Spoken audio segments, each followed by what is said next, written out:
like some people go, but a lot of people actually leave Munich for Oktoberfest. That's kind of similar to where I live, because we have the U.S. Open Surf Championships here every year, every summer, and it's Surf City, USA. Yeah. And so many people come in from all over that a lot of the locals just don't even want to be around it when it comes, because you can't park anywhere, you can't like do anything. Everybody like just like one year, a few years ago, maybe it was like 5 years ago, people came in and like rioted and broke into stores and stole stuff that was like, flipped over cars and stuff. I think it got kind of crazy that year. Yeah, that's not what you want to be part of, right? In Munich, it's kind of similar. You have people puking all over the town, and especially with the beer halls, right? That's why most people go. That go like almost every day, and they like camp out inside at like 5 in the morning until they open up, and then they're like in there for, well, it would be until midnight, close to midnight, and they'd have something like, I don't know, let me guess, like 30 drinks. Well, it's more like in beer, like these giant, I guess you guys call it Stein, Steins? even though nobody in Germany says that, even though it's a German word. It means stone. But yeah, I would guess that, I don't do that, so I have no idea, but I would guess they would have like 8 over like the entire day, like tons. And yeah, then behind the beer house, there's like a small hill, and it's different names. I know it by the hill of victims, and it's where you go, and like if the alcohol has knocked you out, you go there, you lie down, and you try to come back to life, and it's not a pleasant thing or place to go. So this is a mulligan. Is it? I would mulligan this, but you want to keep this? I'm biased because we have turn 1 Mox Opal turned on, and we're up against somebody who the algorithm tells me might be playing Reanimator. At least they were last seen playing Reanimator. And like having 3 cable therapies and being able to cast basically 2 of them and flashback 1 in the first turn against something that's Reanimator is probably our best bet in the first game. You wouldn't want to just try to get the turn 1 ad nauseum? We could. By the way, monkeys, hey, no, I have not given up on Fs. I just didn't have a lot of time to play lately, and today Kevin and I are playing one of our babies, NBC Cheerios. We could also try to go for the fast ad nauseum. I don't hate that. Because they might not be Reanimator. Okay, let's be audacious. Mulligan again. Now we're going a little lower. Okay, this is the closest we're gonna get. We have 2 mana.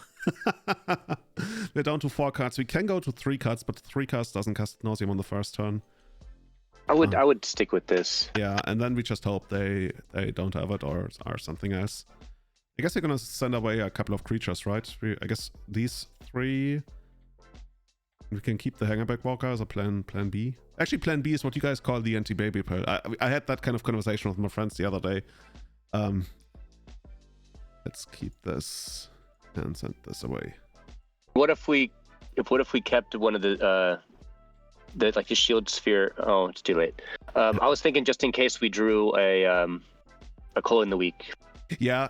I was wondering about that too. On the other hand, I value the ability, like if you draw a second land, to run this out and maybe grow it quite a bit higher than the other thing. Okay. True. So now we could actually could run it out, and it still puts us to 2 mana. Actually, maybe we just wait. Right now we still look like elves, by the way. That's perfect.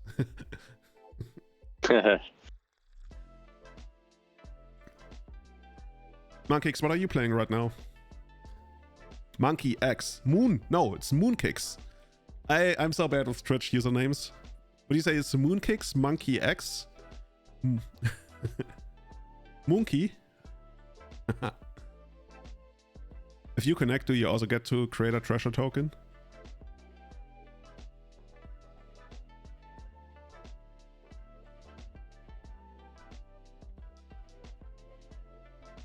Okay, they pass again.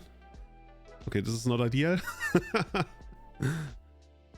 You've been an Elves player since 15 years ago. Well, you've been playing Legacy Elves for longer than I have done.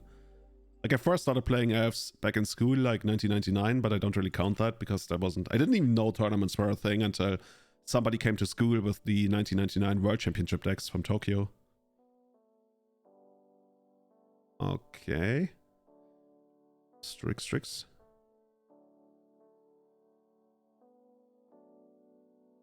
Okay. Just gonna get another one of those. And we can run out this guy. Actually, you know what? There's like...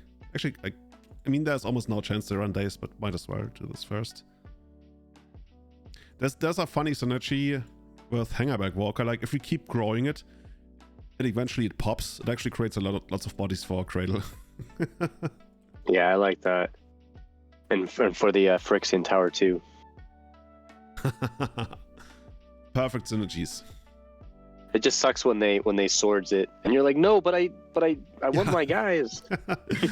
It's willing to die. I mean, that's how we played it back in school. Like, you could literally sacrifice your creature at any point. You could also discard cards, like just whenever you wanted, which is funny because if you like, when you think about it, we didn't do it back then. If you played a reanimator strategy, that would be super imbalanced. By the way, why does it not show my life total? Life total Julian. Oh, your time counter too. Yeah, I'm trying to figure out where that's coming from. I'm pretty sure I know where. Into. Apparently I must have deleted one of this thing. Actually, this is changing for you guys as well, right? So this is awkward. Julian stats. This one. And from the right screen. Julian stats MTG. Oh, I'm just not displaying it. Somehow I'm hiding it. I'm hiding my secrets. Okay, cool. Let's run this guy out again.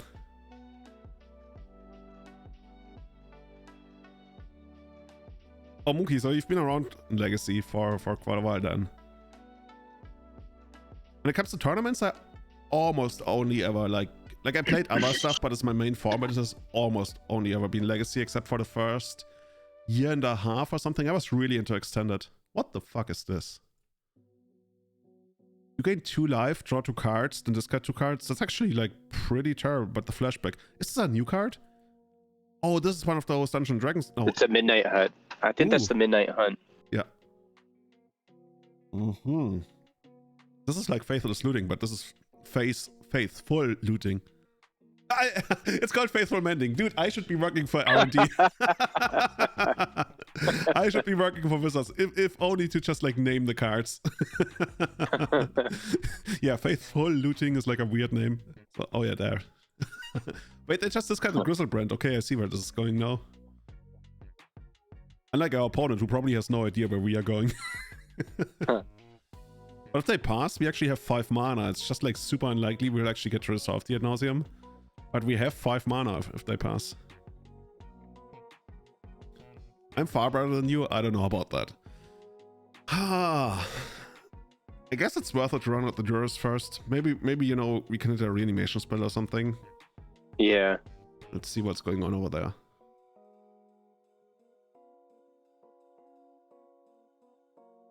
Opponent's under pressure. Under pressure. Oh, they're forcing it. I like it. Force pitch Days. Okay. So much for them not having Days. So they probably have the reanimation in their hand. Well, wouldn't they have played it though if they had it? Oh, that's true. Yeah. So I would think they have at least another Force of Will in hand. And I mean, they could have something. Oh yeah, I was gonna say they could have something and they want to play it for more mana, but I guess they can also reanimate it instant speed at our end of turn. What the fuck? I guess there's not too much reason to really like do it like this, but it's okay.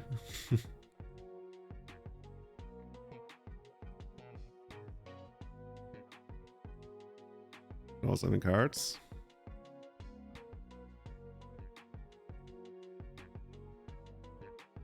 By the way, everybody is the sound level's fine, like music and Kevin and my voice and everything. Mic check. Mic check. Yo. Yo. We should open like, I don't know, like a gangster rap band. Like you don't open a gangster rap band, right? You how do you call that? It's not like, oh, It's just gonna be a group. It'd be a group, yeah. gangster rap group. We gotta have alter egos. Yeah. We have alter egos so no one can know who we are. Oh, dude, you're gonna be the band leader. You know how to do this. I have no idea. I would be the worst gangster rapper in the world. You know, You'll be the hype man. I wanted to be like real, not a rapper, but like, yeah, I guess a rapper. No, not really, but cool. When I was like 14 or 15, and we had like all of them. Like I was listening to a lot of like American artists, and I was like, oh, this is so cool. And then I don't know. Then all of a sudden, I wanted to become a hacker, and I think for many years, like from 5th grade to like 8th, 9th grade, I wanted to become a hacker. And my friend and I, we even downloaded stuff from the Chaos Computer Club in Germany, and it said, in order to become a hacker, you must learn how to program. And we were like, oh my God, we're going to learn how to program. So we signed up for programming classes at our school, like after a regular school day. And then we learned programming, but then we never hacked. Actually, that's not true. We hacked some stuff, but without much of our own input. I never got into any of that kind of stuff, cybersecurity and things like that. Your passion has always been music?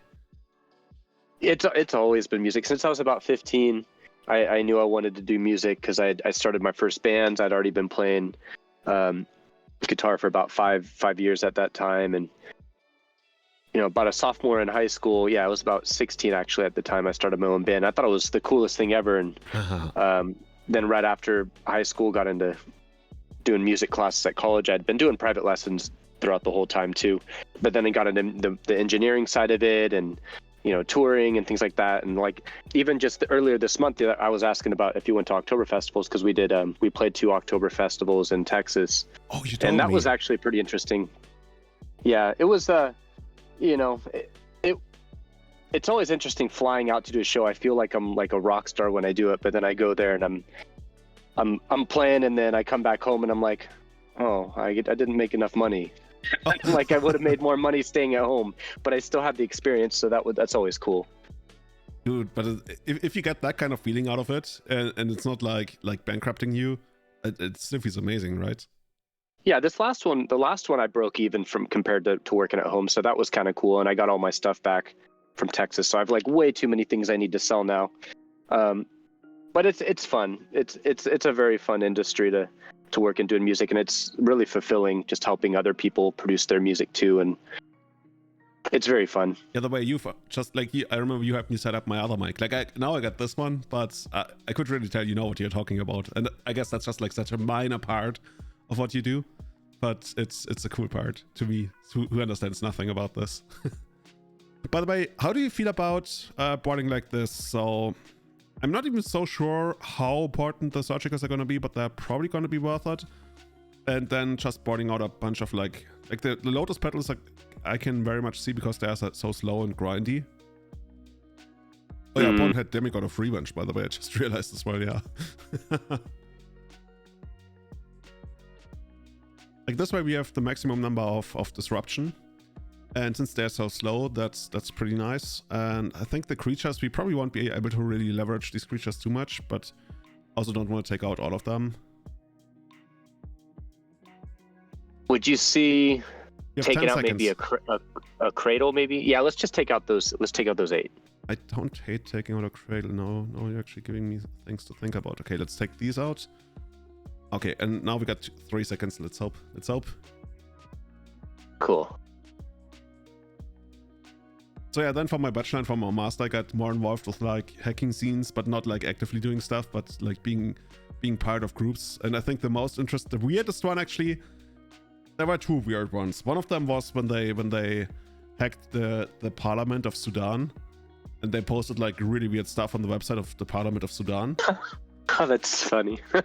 And the other one, well, okay, I shouldn't mention that on stream. Yeah, like you're gonna have a knock on your door soon. Yeah, I think we are actually. Wait, we got this and this, but that's green. Yeah, I think that's not good enough. Guess we're gonna ship that, right? Yeah. Okay, this is. Well, yeah, calling it playable is pushing it, I guess, especially since we don't really know what to cable therapy for. Guess we go to 5. I mean, this is kind of cool, but it's also. Yeah, I'm second guessing this. Like, this is semi. Like this plays the first cable therapy. It probably has to name Brainstorm or Forceful, and then we could name a combo enabler like Entomb. I'm not even sure if they have Entomb. They probably don't.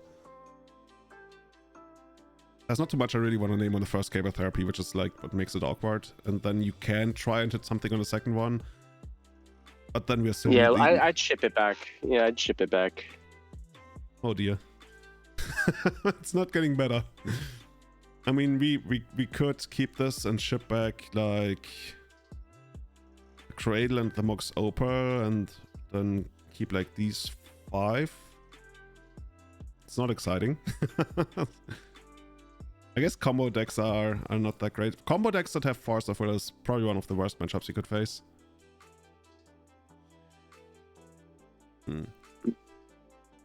Your call on this one. Okay, this is the most playable hand by far. So we got this, we got Durus, we got a creature. I guess we can keep the Stone Call. Actually, we probably shouldn't. We get to keep 4 on this one? Yeah. Yeah, I would keep the Ornithopter just for the calling. Yeah. Okay, so we're gonna ship that back. Okay, opponent. Now, our mighty Durus is gonna come in. And we are gonna see a hand of 6 lands and 1 spell, maybe? No? Oh, don't you force this. That would be quite disappointing. Okay, so they got 2 lands. Oh, they do have Entomb, okay. Entomb, Baleful, Strix, Intuition. We should probably take the Force and just hope to get there, right? Mm-hmm. There's not very much else. Intuition is eventually gonna get us, because they can Entomb, and then once they get to 3 mana, the Intuition for like a reanimation spell, I guess. But maybe, you know, if we draw what we need until then. Intuition, that reminds me, I'm building High Tide right now. And I still have to get a few more time spirals in my Intuition, but that's going to be my next But did you actually notice the deck adventure has actually started putting up numbers on Magic Online? I haven't been looking at ratings recently.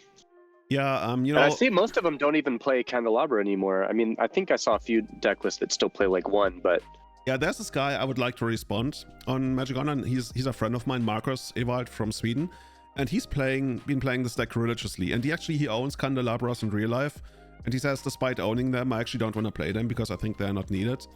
They're actually like worse. Especially, I think it makes sense with prismatic ending and stuff around now. And yeah, he's been playing it for quite a lot. I think he made a bunch of top 8s on Legacy challenges. And now other people, at least one other guy, has picked it up as well and also made a top 16 or top 32 in a Legacy challenge. So it's been getting some traction lately. I always thought that was a cool one. I remember back when I was playing in like Urza Saga time, and I played a tournament, and someone was doing like the whole time spiral, and I guess it was technically like a High Tide type deck. It was the time spiral with Tolarian Academy and Great Whale, Halankron combo deck, and I was playing like some super just like homebrew elf deck, and and like turn 2 or turn 3 he like combos off, and I'm like so confused at what's going on because I'm still like new at the game, and then he's like blah blah blah, and then what he said, he's like, and then he's like, I make you draw 133 cards, and I'm like, I look to his friend, I'm like, what's that mean? And he's like, that means you lost. Everybody remembers the first encounter of the Academy deck. So we drew Cable Therapy, so we can even use it twice. We know they have 2 Entombs. The problem is they don't really matter all that much anymore because they already have Burial Rites in the graveyard. So if they hit another land, they can actually get Griselbrand from the graveyard. But we can't do anything about that, so we... so yeah, there's not much. We kind of just... Yeah, we can hit the Intuition, which is probably like the best thing we can... Actually, I mean, we could hit Entomb, but the Entomb doesn't really do anything for them. I think you should rather hit the Intuition.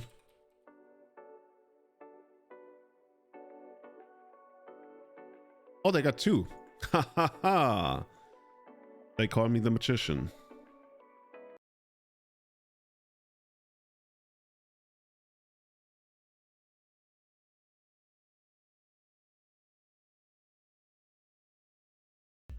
My OBS did not like the button I just...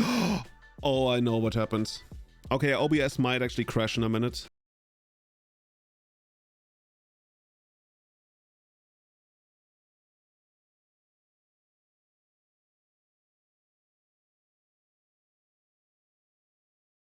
Okay, it's only gonna take a moment for OBS to figure out that the profile doesn't really exist. Okay, cool.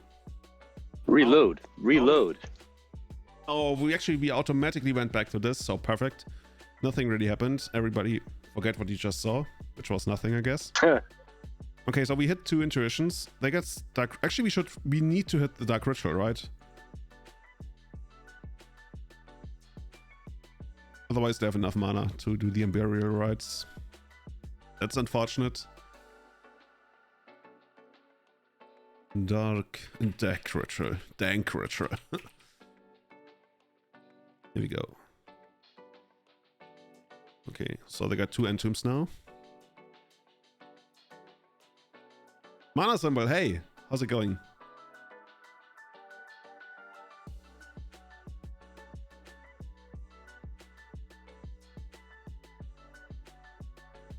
So when you play at, you know, Texas Oktoberfest and stuff, is that something you apply for, or do people like book you, or how does it work? Do you have like an agency?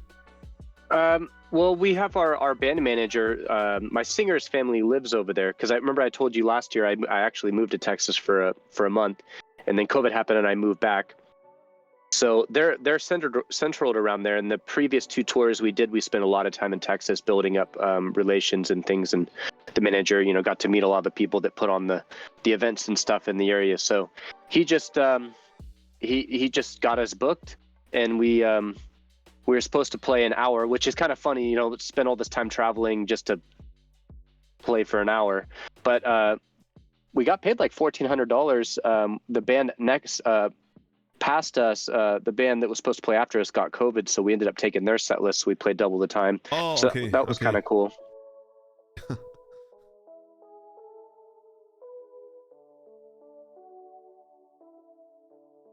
But yeah, it's usually just kind of word of mouth and people seeing our social media and seeing what we've done, and they, you know, maybe see us play live and they go, okay, well, we want you for this event coming up. And do they print like, you know, things to put up all over town, and you're like, and they're like, hey, Kevin is about to arrive, and actually, what's your band called? Kevin is coming. Well, the band name is Blind Innocence. Really, it's Angelin and Blind Innocence. But a lot of it is online social media promotion and spreading the word. But I think like these festivals, they're already very, like, they already get a lot of attendance. I guess they're like their yearly festivals they have. So they already have naturally a lot of people that come there anyways, and I guess they just have a big enough budget that they already have money slotted out for the bands. Okay, we just got wrecked. Can't really we're done. Sarah's Emissary. I wonder, they actually named creatures on Sarah's Emissary. We didn't even get to show them what we actually want to do. They were like, oh, this guy is trying to kill us with creatures. Better put Sarah's Emissary on creatures. He's like, they're probably like a Beastmaster Ascension deck. Exactly. Actually, we might actually be. Oh dear, dude, you guys should actually play at our hotel, because like we sometimes do special events. We actually twice a year but that's more actually what's the kind of genre, what's the kind of music you do?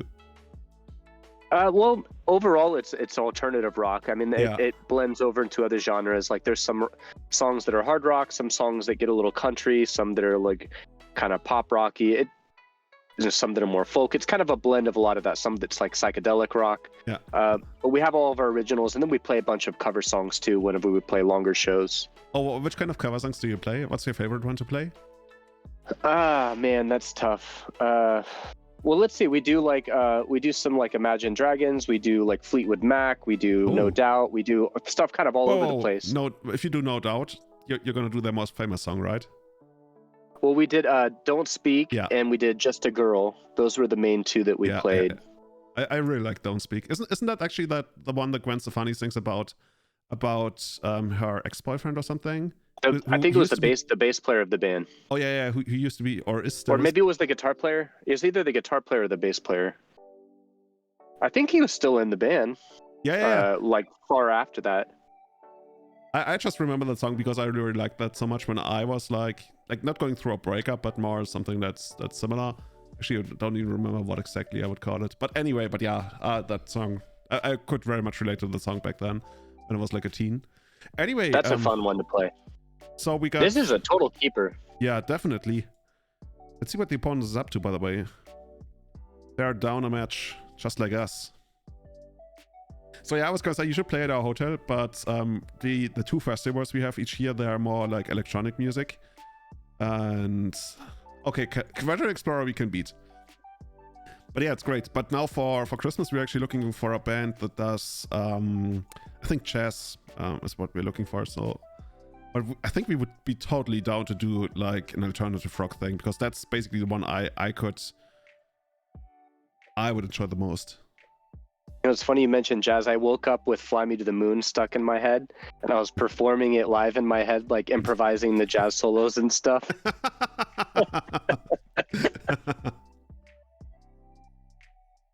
Awesome. So now we're gonna draw a bunch of cards. I've done that before. So let's see how deep we can go. We already have the Tendrils, so we need an initial mana source. We have the mana to cast the Tendrils. We probably have the Storm as well. Yeah, I think we 1, 2, 3, 4, 5, 6, 5, 6, 7, 8, 9, 10. Yeah, I guess we can go like 1 or 2 more deeper. Maybe we can even find 1 more mana for our discard spell, so we can actually see what's going on the other side, even though we kinda already know. Okay, I think at this point we just keep. So this is how this deck is supposed to work. This is how we do it. Go. Okay. We had some really good games with this deck last time. Yeah, it's like it's so brutal, especially when you're up against one of the half of Legacy that doesn't play any kind of interaction. Let's see, we can afford to do this. Yeah, we can. So they have Path to Exile, Green Sun Sunset, which is basically what we'd expect. And then we just hit them with the Tendrils. Bam! Same targets. Yes, same targets. Let me actually try something. This is part of the new mixer I got. Combo.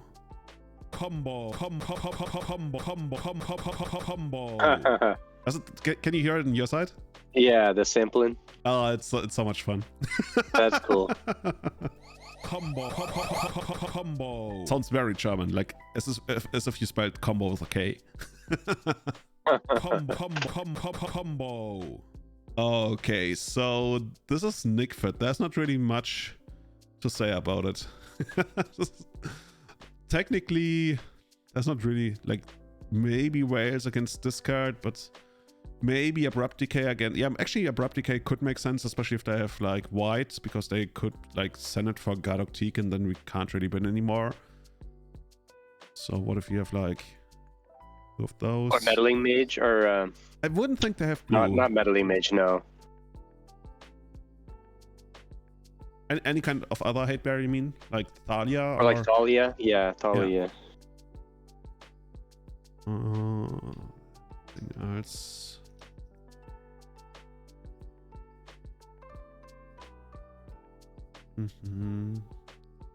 We got 2 basics, by the way, so let's not fetch for the basics so we can get them for Veteran Explorer. I wouldn't mind being as fast as we can. Hey Coleman, how's it going? Good to see you. Cole is helping me a ton with my website.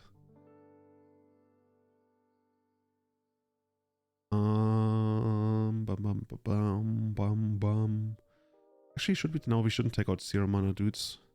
We should actually take out something that's a little bit more grindy, because we can't really win. Like a Stone Coil? Yeah, the thing is I didn't want to take out Stone Coil because I know you really like them. And I know they shine in some matchups, but I think this is not the matchup to shine. Like, it's either these or Hangerback Walker.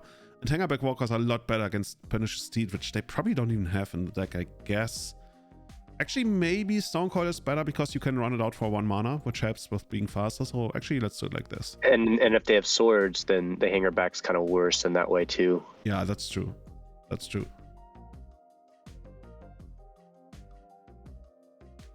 Did I tell you I got a request for a wedding at our resort as well?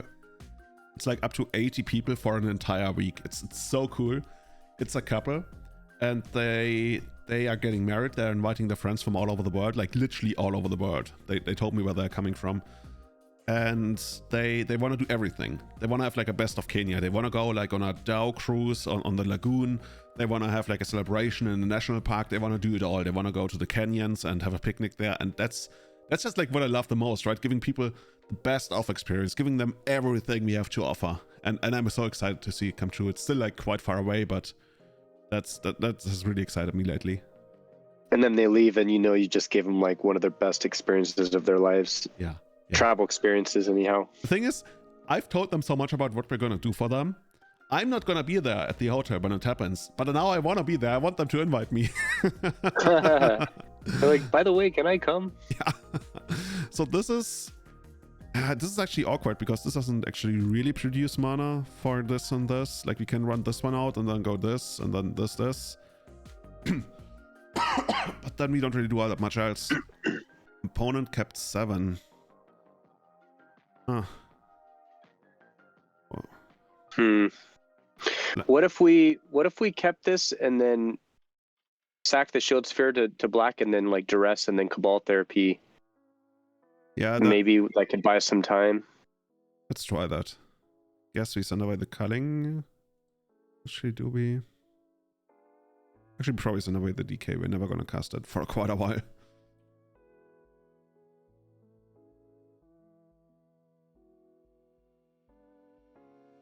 Lately, I've also sent so many people to safari camps. The safari camp I actually sent the most guests to.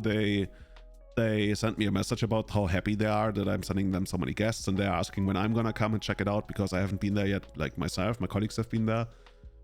Dude, next time I go to Kenya, it's gonna be wild. Oh, you haven't been there once? Well, I've been to most safari camps that we saw, but this particular one, I haven't been to yet. Like, my colleagues have been there and they have recommended it. And I think it's really cool, and all the guests I've sent there, they are also like, this is the best I've ever seen. But I haven't been there personally. Like, I've seen all the other ones, literally all the other ones, but not that one, and I want to see that one. What did they name? They named Ad Nauseam? They named Glimpse of Nature, actually. Oh, interesting. Yeah. We are one step ahead. Just like trying to figure out whether it's better to do this, but it isn't really, so let's just Shield Sphere. You had your time in the spotlight. Ooh, what's that? Oh, they have Phyrexian Tower as well. They have Search and Extraction. Okay, good luck. We're definitely gonna Cable Therapy the Senate, and I guess we take the Yugin, right? I mean, it's pretty far away, but it's the surgical. Yeah. Yeah, take the Ugin. Okay, cool. I'm not really too worried about the surgical, to be honest. Yeah, the only way it works is if we have like an Ad Nauseam in hand, but with a lot of hands that we have, if you have an Ad Nauseam at hand, we can probably already go off unless we draw it first and they draw this card. And you know, that's like a branch of the tree at the branch of the tree. I don't know how to say it better, but like that's how you think about it, like the different scenarios. And if it's like a very uncommon scenario, that's something you can often ignore. So now we hit Greens and Sonnets. So they have Tower and Extraction. Somebody subscribe, but I can't see it. Scott, 33 month. Scott, 33 month in a Glimpse chain? Thank you so much, dudes. How's it going? Hope you're having a great day. Hope you're having a great day. That's so long. Did I tell you about how we call, what we call 33 as a number? Like 11, 22, 33, 44. In German, we call that a liquor number. Like basically like a Schnaps number. Sure. Yeah, I guess because it means you're drunk or something. I don't know. We're gonna take 11 shots, 22 shots, 33 shots. 44 dead. I would like to use this, yes. Give me a swamp and another swamp. Hey, that's not bad. Yeah, now we have ad nauseam mana. Yeah, they should probably like discard Dark Ritual. Just because I think they go for this. Okay, now we can top deck ad nauseam and win. They're working on the website, that's amazing. I should be working more on the Everyday Eternal website. I just realized, like, this week I got the bill for the monthly, the annual renewal of the domain, everyday-eternal.com. And I was like, dude, I've been working on this website for a year now. That's not okay. I gotta publish it now, like really soon. I think I'm gonna, like, with a month off now. Yeah, that should work. Uh-oh. 20-turn clock enabled. The Battle of the Phyrexian Towers. Yeah. The 2 towers. I guess we run this one out. So let's keep the surgical, like what they can do after a surgical. With a surgical is like after an ad nauseam. If we don't play our Dark Rituals right away and somehow we don't have mana floating, then technically they could extract them, but that's probably not happening. Let's see. Alright, this didn't attack. I like it. I guess this didn't attack because they were scared that this could actually get something, like a Dryad Arbor. I'm actually keeping this around just so we can use it on the turn we go off.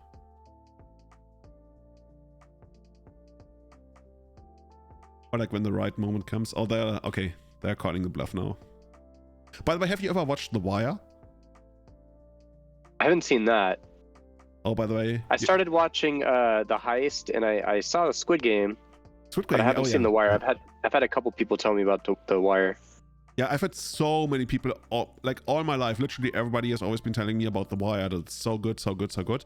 And actually, I believe it. I do believe it, and that's why I started watching this week. And I think I'm 4 episodes in. And I've been enjoying it. Okay, I think we're just like that. They wouldn't have Path to Exile post-board, right? Like we just killed them and thought, oh fucking god, please. Okay, I guess we're not gonna use that. I was like, we could Cable Therapy first.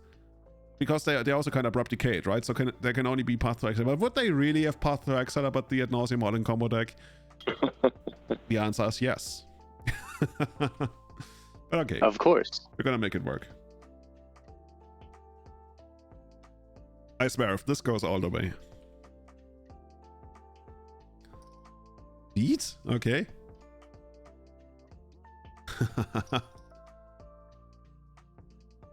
Oh, no attack. Phyrexian Walker, huh?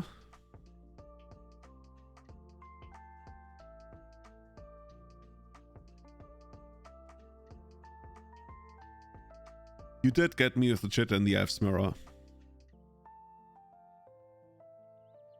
How did your GP Birmingham actually go? Did you day 2? Okay, more mana. This is actually kinda annoying. Especially if they ever get to actually Cable Ritual the Dark Rituals. Then we only have Cutting the Beak for fast mana.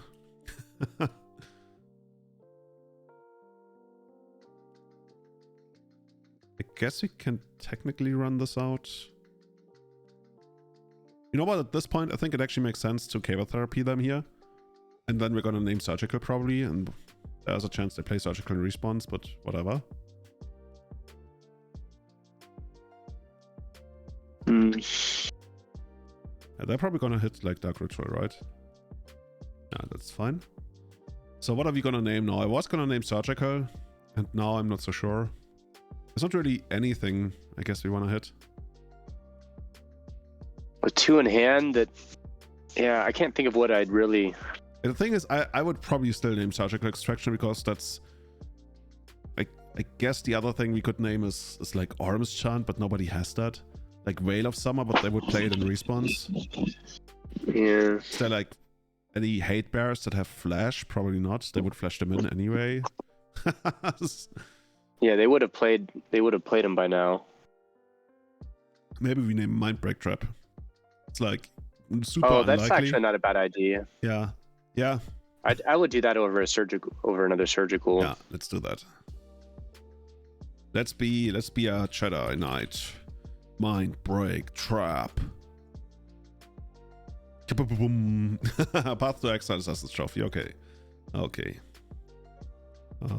If only they knew they could actually Assassin's Trophy one of our lands. I guess they kind of know because we didn't find anything for Path to Exile, but I guess they're just like sandbagging it.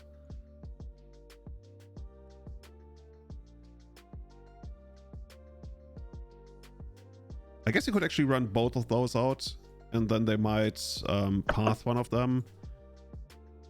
Yeah, actually it makes sense. Perma Cup doesn't matter now, not for our combo. Funny thing is, if we ever draw like ad nauseam, we can still just like get there probably. Assuming we have enough mana.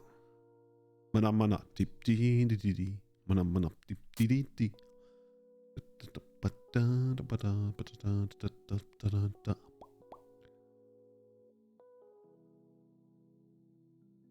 Oh, okay, they're just blowing it. Yeah, okay. It's probably the best value they can get out of the deed anyway. Oh, this is Senate. This must be Senate. No. Oh, we are probably dead, right? I wonder what they're gonna get.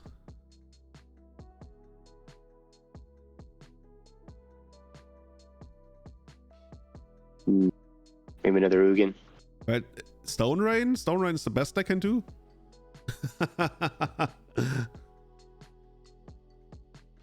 Okay, they take Mox Opal. I mean...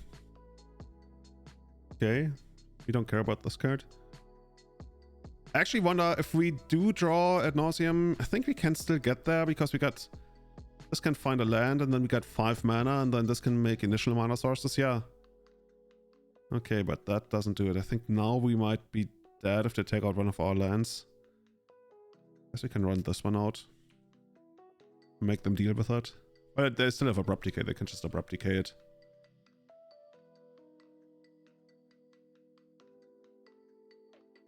By the way, since we have Scott in chat, Scott, did you see the deck we talked about on the most recent Everyday channel? Blue-White Bomber, Yorion Bomberman? Dude! They did nothing. They just ticked it up to restart the game. I think we might actually be doing it here. Thinking about it, maybe fetching was bad, but yeah, maybe fetching was bad now that I think about it. Let's see. I think we sided out Glimpse. No, Glimpse is still in there, so... Like if we tap any of the... Actually, we can tap that, but then this is a little worse. I don't know. I would tap the Bayou. Yeah, the thing is... oh yeah, we get green mana this way anyway. You're right. You're a much smarter man than I am. Okay, from 6. 6 is a little hard. 6 is actually super hard, considering we still have 3 ad nauseams and some stuff left. Okay, yeah, that's fine. We're just gonna add mana. Probably gonna draw more than one creature. Assassin's Trophy, no. Don't have any other land. Okay. This is gonna be really awkward. We might actually need to draw into it. Like if we... Yeah, now we... we need to find Glimpse now, because we can't reveal an ad nauseam. We can't reveal a tender, so we need to find literally Glimpse. We are probably not winning, but we got close. We literally need Glimpse. It's the only thing that can win us the game. Because that's the only thing can... Ah! Yeah. This would have been good enough if we had 2 more life. Oh, jeez. Close. Let's go for game 3. Let's kill them on the first turn. They haven't shown anything that can stop us from winning on the first turn. I mean, technically surgical on some hands, but probably not. Maybe Mind Break if they have it, but we didn't see it. Make them have it. That's what we're going to do. We're going to make them have it on the first turn, and we hope they don't. Do we see anything? Not too much, really. We're just going to ship this.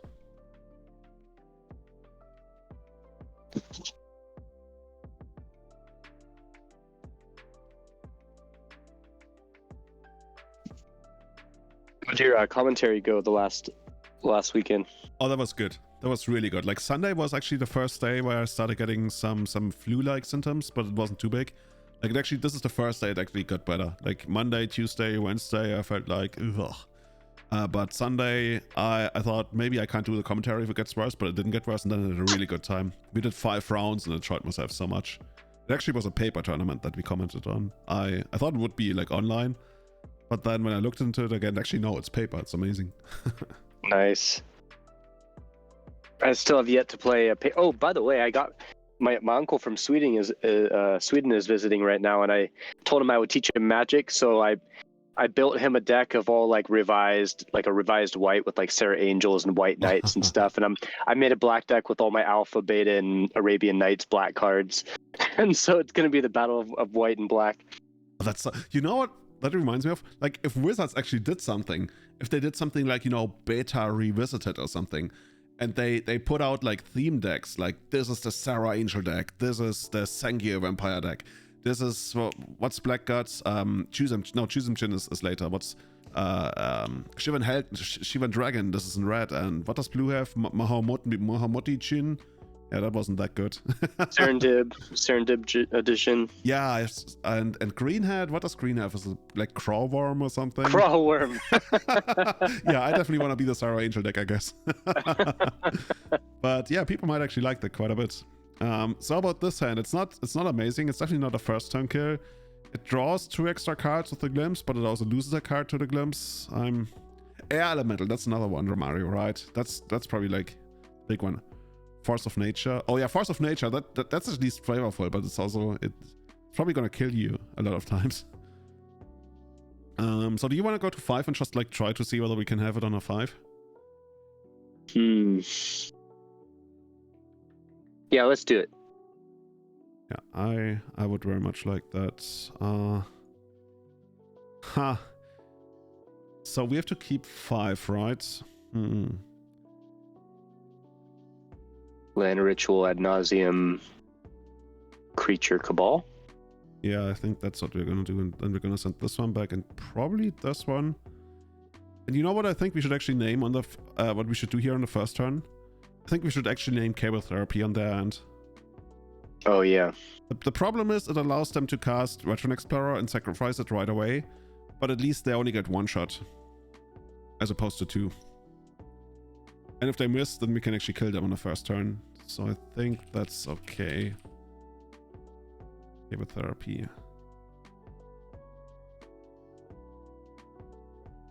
Oh, they get nothing. Oh, they have Veil of Summer. We literally can't beat Veil of Summer, right? Okay, we gotta be careful. But the hand overall is like really weak. Like really, really weak. Well, we could always just set up the turn and flashback the Cabal Therapy for Veil and then force them to play it and then run it off next turn. Yeah, that's basically what we want to do. The other option is to like catch them with the pants down when they don't have the mana to cast Veil. But that's gonna be a little harder. Guess. So if we run out the Stone Coil and flashback the Cable Therapy, then they're gonna basically cycle the Veil. It's not great for us, but at least it gets rid of the Veil. I mean, that's what's gonna happen anyway, right? At some point in the game, we're gonna cast a discard spell and they're gonna Veil, and that's what we want to happen. So yeah, I'd rather just get it done now. Yeah, I also think so. Main reason being that this way we actually get to make use of our mana. Even though in a deck like this, that's like somewhat less important.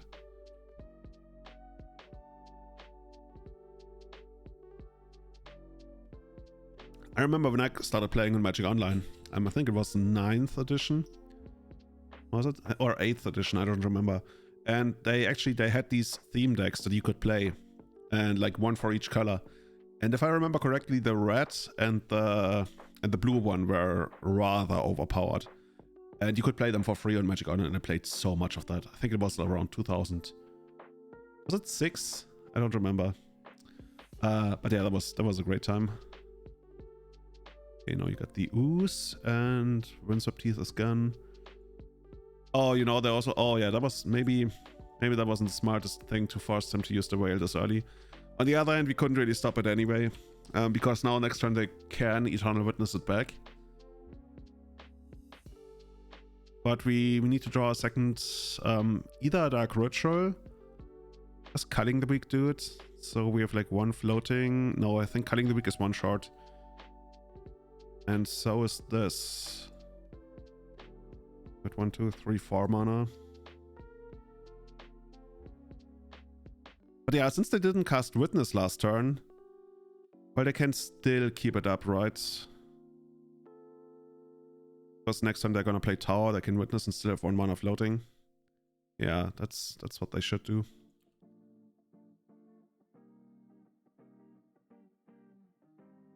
Yeah, Whale is actually a real problem for this deck.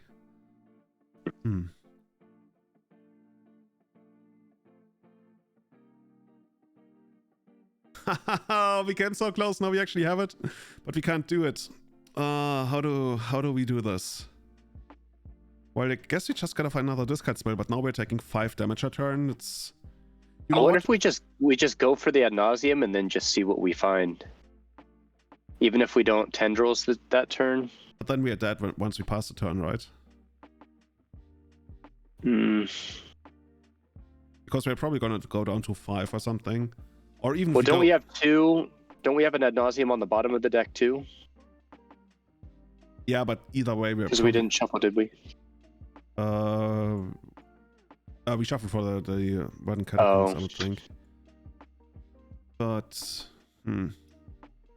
Like, I'm not too excited about how the rest of the game is gonna play out from there. Just trying to imagine. Like, the only thing I can see right now would even be something like making a big Hangerback Walker and passing. Maybe that's actually what we should do. It's really weird. On the other hand, that really... Like, we can make a... What's it gonna be? Like a 5/5? We can make a 6/6 Hangerback Walker.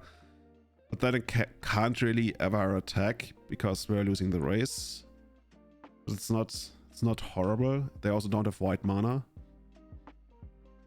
It feels so weird because it's definitely not part of our plan, but at least we stem the bleeding by stopping them from attacking, by making like at least, let's say a 5/5 Hangerback, because that's big enough. We need our Stone Coil. Can't you make a lot of mana and make a big Walker or a big Snake? Yeah, we can. Like if we go Ad Nauseam, then we can also make a big Snake. That's kind of what I was thinking of. I mean, we can do that. I guess we're never beating the Whale the regular way anyway, so might as well do this. Okay. Let's try that. Oh, yeah. Add a green. Old habits die hard. You want black mana. And get this. You know, I've always been saying I want a discard spell that has split second. Imagine how awesome that would be. That'd be cool. No brainstorming in response. Oh, first we reveal this, okay. Romario is saying he didn't pick this deck to make safe and orthodox plays. Okay. This is the F-it deck. Yeah. Yeah, pretty much. Okay, we got a Cradle, so if we can find a bunch of like 0 mana creatures, we might actually be able to do something here. Oh, we're down to 5. There's 2. No, there's 2 Ad Nauseams left in the deck. So, how much mana do we have right now? 1, 2, 3, 4, 5, 6. Then we get a discount on that. Like, we can make 2 creatures. We can also, like, reveal more. Yeah. I want to reveal more. Let's reveal one more. Okay. And one more. Okay, that's a creature. Let's get one more 0 mana. No! The greed. The greed. Well, we got... That's like the gamble aspect of this deck that I love. Oh wait, there's 2 Ad Nauseams? Okay, we were never gonna get past that. Okay, opponent, you got us good. You got us good. Well, let's see. Would we have had enough to do much at that point? Well, we could have. It's kind of hard to see because the resolution for some reason got really crappy. Oh, okay. So we had enough to cast a Shield Sphere and then make like a mid-sized Hangerback Walker that would be bigger than what they have, but then we're not really going anywhere from there, and that's That's why I wasn't really too happy about what we had thus far. Like, if you had one more creature, you could run it out and still be okay against the removal spell, and then keep growing the Hangerback Walker. You know, maybe we should have set on two creatures. It's just we instantly lose to a removal spell, and that didn't feel good. And I think we had pretty good odds to find another 0-mana creature, but we didn't.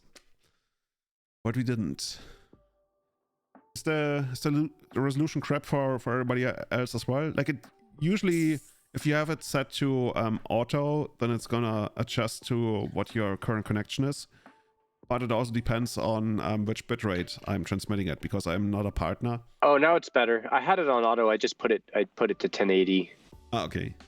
Romario. Maybe auto just wanted to be bad. I don't know. Yeah, it wanted to adjust to the skill of the player. It's like, oh, Julian, yeah, we can only give you like, I don't know, 320 or something. It was like 140 or something. Oh god, that bad. Or 160. Romario with 0 trophies, because the last time I actually played was not the last time I played, but the last time I competed was in the Legacy Showcase qualifier, like the challenge. Basically the big thing that I won. A friend of mine once said Julian wins just as many tournaments to stay relevant as a content creator. And I mean, he wasn't wrong.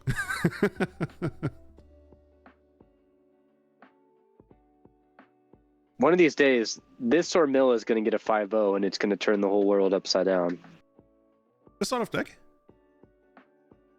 This or Mill. Oh, this or Mill, yeah. I think Mill has somewhat of... Actually, no, they actually have similar chances, I want to say. Because this can run over, like, non-blue decks, whereas Mill is, like, a lot more balanced. So it depends a lot on the matchups you're going to get. You know what? This draws 4 cards off the Glimpse. I think this is fine. Let's do it. So I'm going to say Ozymandias is going to play either a Ragavan deck, either Blue-Red Delver or Jeskai Sagawan. Or he's gonna play his 4-color Lone Pile. So let's see which one's gonna be.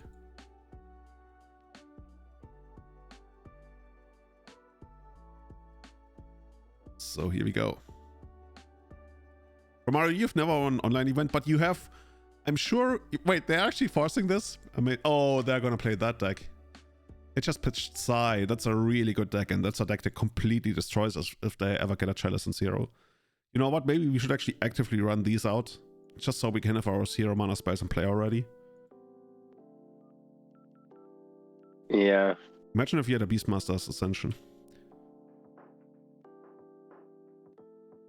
Romario, you've never won an online event. I'm sure you won a match at the most prestigious Legacy Premier League. Right? Did you not? You must have won a match there. That counts for 10 tournaments in the real world. Imagine, yeah, Beastmaster's Ascension would be lethal next turn.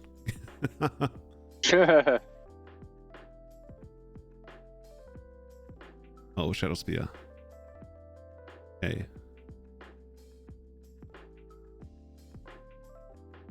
More Ornithopters.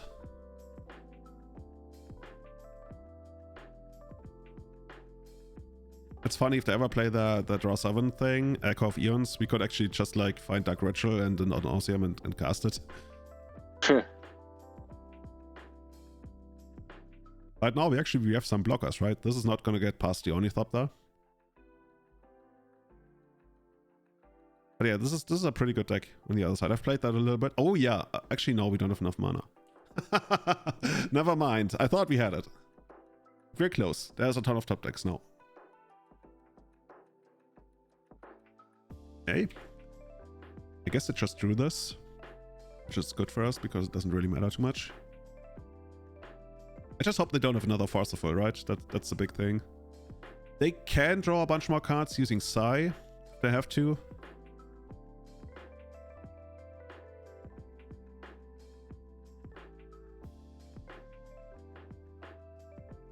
Yeah, at this point they just send in everyone, makes sense.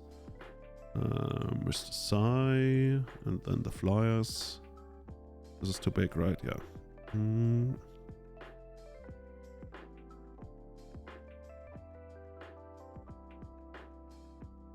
Come on, Dark Ritual. Mox Opal. 4 mana.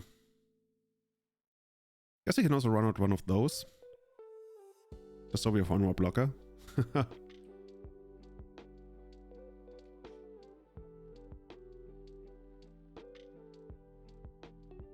By the way, Romari, who's gonna win the Champions League this year?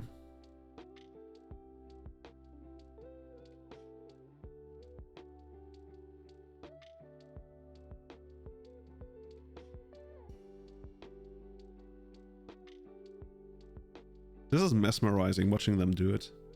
This guy plays pretty fast too. Yeah. Yeah, if you know what you're doing with this deck, against us especially, because they know there's not going to be any kind of interaction, you can pull it off really quickly.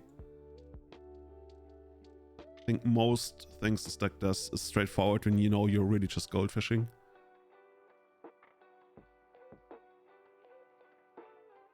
More cards. So yeah, even if we draw, yeah, so we can do it now and the deck doesn't play days. So we definitely, I mean, we're definitely going to go for it either way, but this is going to be rough because there's a good chance they have Force of Will. But do they? Do they? Are they going to draw more cards for Sai? Come on, you want to draw more cards for Sai. It would be hilarious if you actually got there against 7 cards in hand. Oh, they have Force, okay. Okay. Yeah, we're not dead yet. Actually, we are dead because we need to draw 2 cards to still get there. We're gonna be dead until then. Wah, wah, wah. No. that force on the glimpse. It was weird, right?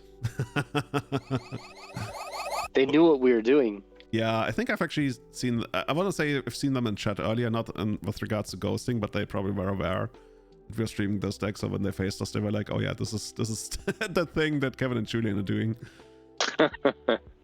Okay, so with regards to Chalice, a lot of times, initially, the deck didn't play Chalice. Then some people recently played Chalice and said it was shit. It was like really good. So they might or might not be playing Chalice. It's really hard to tell.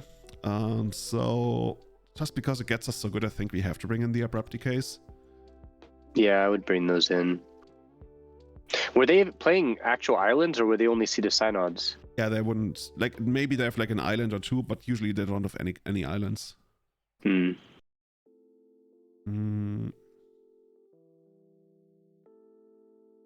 Veils? Yeah, I was thinking about Wales. Maybe. It's just, at this point, we have to take out 6 cards. Maybe we just go... Yeah, we just have to keep these, I guess. Oh. Actually, Cable Therapy is not going to be that great against them. I think actually it might... No, probably not. Maybe... No, probably not taking out all of them. But yeah, maybe more of the late game creatures again. Like, creature-wise, we're not really beating them. They have so many jump blockers that they can make with Sai. Like, in a long game, we are totally not beating them in a long game, like, at all. Yeah. I would even go as far as, like, maybe... take out... Maybe even take out this and bring in 1 more Cable Therapy. And then see how that goes. Like, we really have to win quickly against them.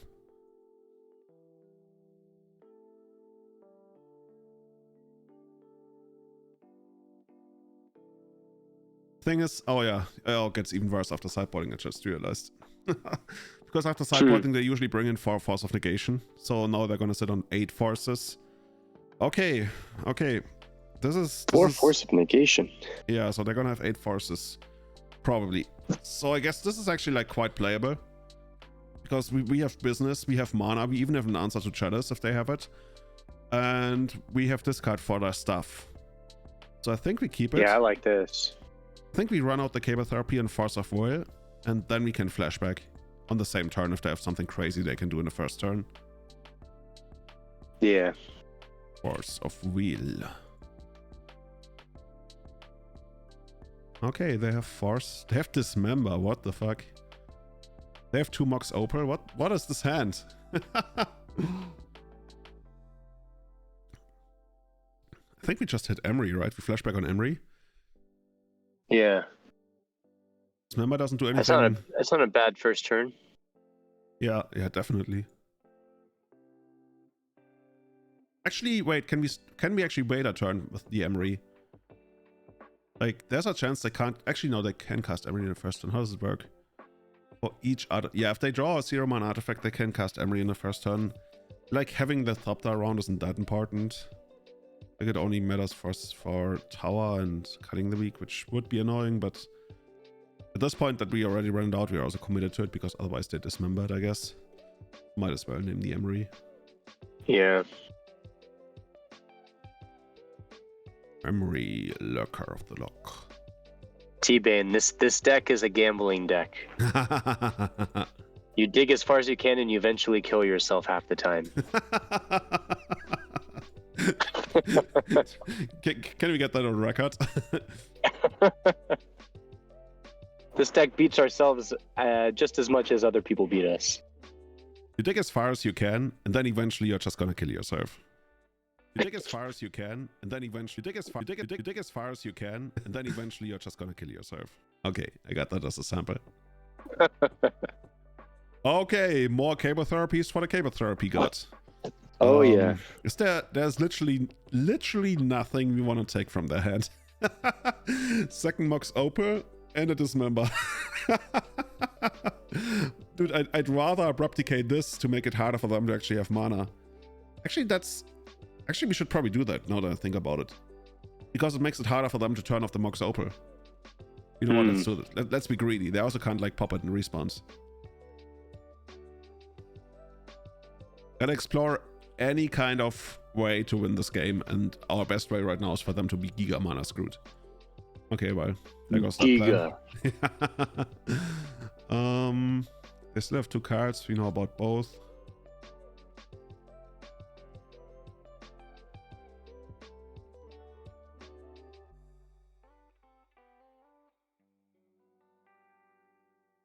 Hey, Lance. Let's get to our 5 mana spell. Imagine if you could dismember Lance. Ooh. Be rough. Yeah. Okay, well. Ooh. Maybe we can set a trap.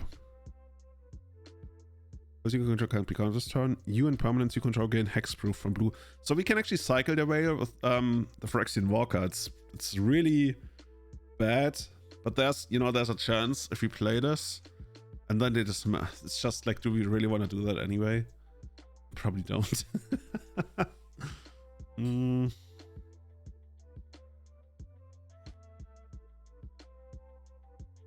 Curious what else they drew in the last 2 turns. Probably stuff they can't cast yet, so they're looking for more mana sources. Oh, this guy. Yeah, I've seen this guy.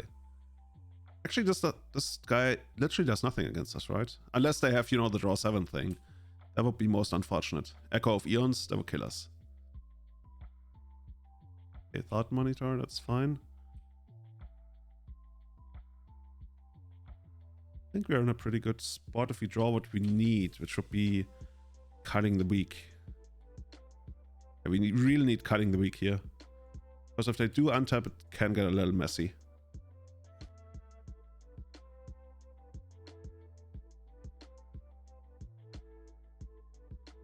Let's cull the weak. Dark Ritual, huh? Literally 5 mana. Maybe we just go for it, right? I would go for it. Yeah. But did they draw Force though? Sorry, forgot about that. Totally forgot about that. You know what? I think we actually we therapy them. And if we see something scary, then we take it away. And otherwise we're gonna try to win next turn and hope they just didn't draw Force for the next turn. I think that's much better. So we're gonna hit the Force as well. Oh dear. Oh my god. This is horrible. Oh. Thing is, even if we take away the Echo of Eons, they can still cast next turn and then we are completely screwed. Can you see the cards on the stream? Do they have a way to? Do they have enough mana to hard cast it? 1, 2, 3, 4, 5. I think they have 6. Oh, you're saying what if we take away the Mox Opals? Yeah, if we take away Mox Opal. 1, 2, 3, 4, 5. We take a Mox Opal. We hope they don't draw a land. Would you're a genius. Maybe that's actually how we're gonna do it. That's actually, oh wow. Let's do that. Okay, so we cast another one. we name Mr. Mox Opal.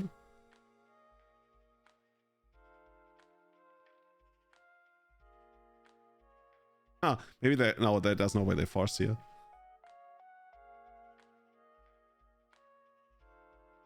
Okay, so we name Mr. Mox Opal. The card's gonna be gone. Okay, and now we could actually flashback on Force of Negation, but we don't really need to.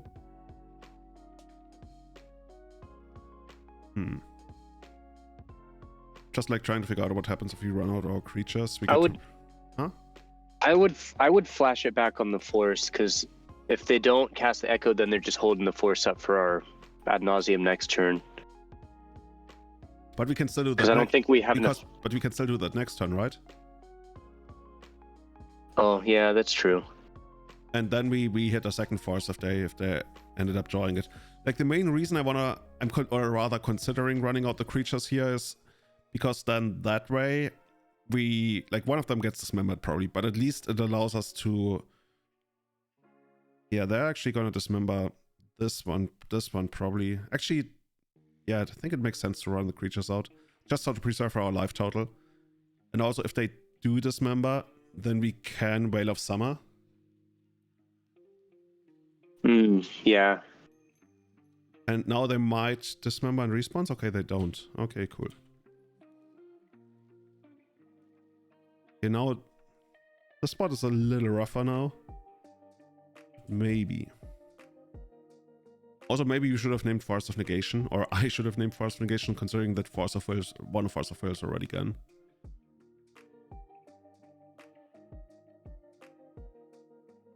Octologist, yeah. It does come up every now and then. Sometimes to just like present a big blocker to stay alive, sometimes to actually close out the game. I think we had one game we had a 10-10, a 9-9, and an 8-8 Stone Coil. I remember that. I forget what deck that was against. Is it a snake? Is it a serpent? It's a tribal deck. It's an artifact snake, I believe. Yeah, I don't think it's serpent. Okay, we have a bunch of mana now. I think we literally just straight up got them now. We didn't try any fancy stuff. I think we just literally... We have Whale to protect us. But this should actually be really good, right? Maybe I'm missing something, but let's see. Yeah, I think this should do it. Wanna hit them with this? They might Force of Negation. Probably not.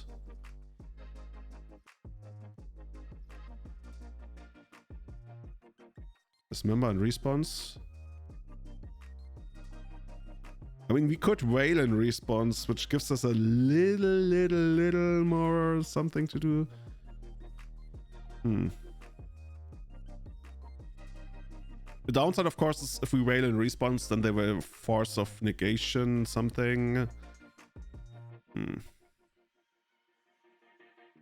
But I think...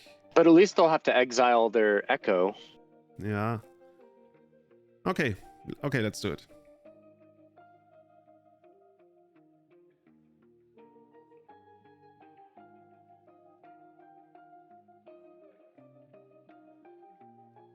So Force pitching Thought Monitor. So their last card in hand is Echo of Eons, the way I see it. Okay, so they hit the Whale. Then Dismember goes off. I'm not even sure. I don't think we actually name Echo of Eons here, right? I mean, we are probably going to try to win next turn anyway. We just like name Abandon Hope. Well, we might still kill ourselves. Oh. What if we named... What's the best thing to name here? Admiral Beckett Breast? Dude, that sounds pretty good. Let's go for that. Okay, here we go. They're like, what the fuck? That's probably some kind of fish or something. Okay, we got some stuff. Yes, we would like to Come repeat. on, small draws. Whoa. We're down to 4 again, dudes. We can't find Glimpse anymore. We can't find 10% anymore. Oh, what's going on in this world? Dude, we can still draw extra cards with whales, so... Oh god. So maybe once again we have to go for the discard route and abrupt decay this dude first, but then we still lose to this. Oh god. That was a bad ad nauseum. Yeah. We're just gonna keep... Oh. Combo. Oh, we killed ourselves again. So much for abandoned hope. They need to print like a 2-mana tendrils. Yes, 2 That mana would be tendrils. Or like a 3-mana ad nauseum. You know, there's a chop and fire design for you at Wizards of the Coast. I'll tell them, like, you guys can pay me like maybe like $1,000 a month. You know, that's not too much. And I just design absurd cards, and like every once in a while you just put one of them in a set. Doesn't have to be all of them. Yeah, and you know, next set, like next year, we're gonna get Modern Horizon 3, like head designer Kevin Dane, and they're like, oh yeah, he saw it coming. And you got Zero like mana Magenta ritual. Lotus. Magenta Lotus. What does it do? Add 3 purple mana. Have you heard about the combo deck that uses there's this weird Black Lotus that adds 3 mana of any color, but you can only cast your commander with it. The Jeweled Lotus. Yeah, Jeweled Lotus. And from Commander Legends. And people literally use that in Legacy to build a Legacy combo deck. Have you heard about that? What? Yeah. I was as confused as you are. So basically the way people use it, because I think you can also play 4 copies of it in Legacy, right? Or I mean, yeah, Legacy doesn't have restricted cards. So people use it, they add this mana, it doesn't do anything for you, right? Because you can't spend it. But there are cards that say double your mana. And once you double your mana, the restriction goes away. Oh, that's cool. Yeah, doubling cubes, Scott got it, right? And people build like an artifact-based combo deck, and you literally get to play 4 Black Lotus in it as long as you find doubling cube.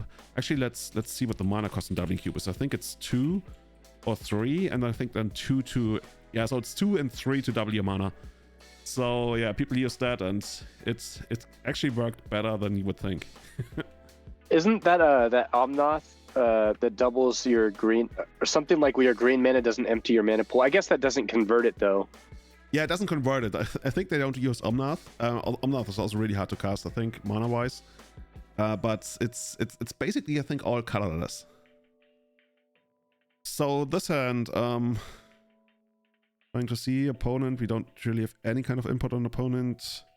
Draws 2 cards with a glimpse. This is basically a break even.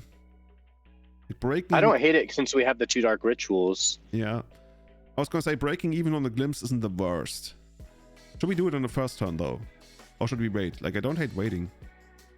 I'd try this. Do you guys? I gotta use the restroom real quick though, okay, so I will. Yeah. Be back 1 sec. I'll be waiting for you.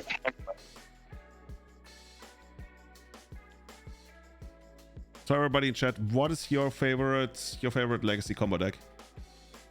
And why is it NBC Cheerios? Oh, and by the way, am I the only one who thought that Thalia is a cat? For many, many years, I thought Thalia is clearly a cat soldier. I'm loading her up right now. Thalia. You might have heard of her. Here we go. Oh, or do we? Thalia, Guardian of Thraben. For many years, I looked at this card and I was like, she's clearly a cat. She's a lioness. She's got like all the lion hair going on. And like, yeah, like we've seen lions that look like humans in Magic. But this is clearly a cat lady, a lioness. And yeah, so I don't know why I still don't really see the human in her face. It's more like a lion. Is her nose? Anyway, so yeah, I know she's a human, but it took me forever. You like Bomberman? Now that's quite the surprise coming out of you. And now Scott is not a literal Bomberman. Scott just enjoys the deck Bomberman. Okay, I'm back. You're back. So you say we're going for it? I can see that. Yeah. Okay, cool. Yeah, let's try this. Let's move in there. Combo. So, glimpse. Here we go. Your first love was Dredge? Okay. I never thought that. Okay. We're already up a card now. This is already really good. Well, I wonder whether the opponent just concedes. They're like disgusted by what we do. They're like, look at all these bad creatures. Stonecoil, I'm sorry you have to die. Hangerback, I'm sorry you have to die. Sacrifice to the glimpse gods. Yeah, even get the trigger for 0. Oh, dude, we got the win next turn, protected by Cable Therapy. Sign me up. You know, opponent, just go, you know, land, crap. Yeah. This is what we're talking about. 60 card Death in Texas. We can beat that. I think we're just gonna do it like this, right? Get rid of this. This. I mean, might as well still name Force of Will in case they play like a weird blue-white, you know, fish deck or something. Yeah.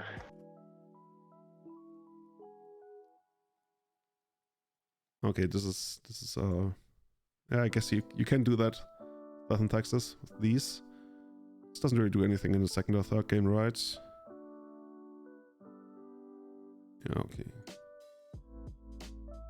You can't play lands from our graveyard, too bad. I was just about to.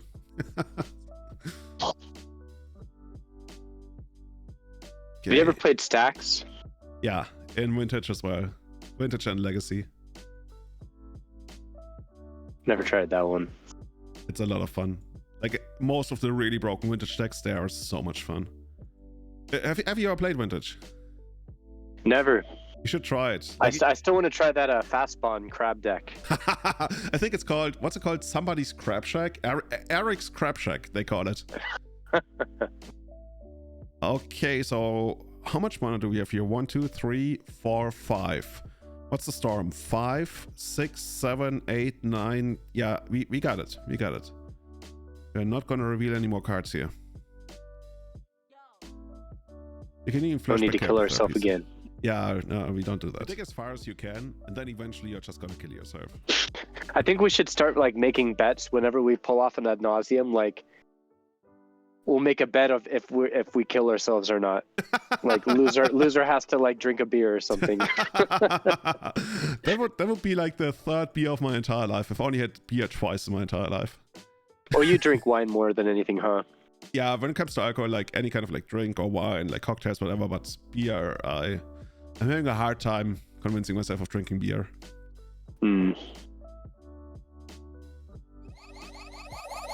So we got the first. So this is Death in Texas. I guess Abrupt Decay is a must include, but then nothing else really. What is gonna be hard? I guess the Duruses are not really gonna do much here. And well, Stonecoil doesn't really do anything against them, right? It's just reach trample. Yeah. Maybe like this. I'm so sorry every time I remove it. I know it's your heart is buried deep within Stonecoil Serpent's chest or something. I enjoy it, but it's not, you know, I'm not sad to see it go if it needs to go. Dude, can you see the tear coming down Stonecoil Serpent's face after you said that? He's like, I thought we were friends. Yeah, I thought it meant something, Kevin. You know, I thought it was more than just like a sideboard card. Don't people play that in Vintage too, Stonecoil? Yeah. There's the I think what if you ask me the best workshop deck, and that's the aggro affinity deck that I don't know if it's like a mainstay right now. I played it at times and it was good. Here we are like 1 mana short of doing it, right? Opponent miles to 6. I think we just keep, right? And we hope to have it. Yeah, we just need a black. Yeah, you can do that. Abello, by the way, hey, good to see you. Yeah, Esper is a blast to play. Do you have the Gilded Drakes?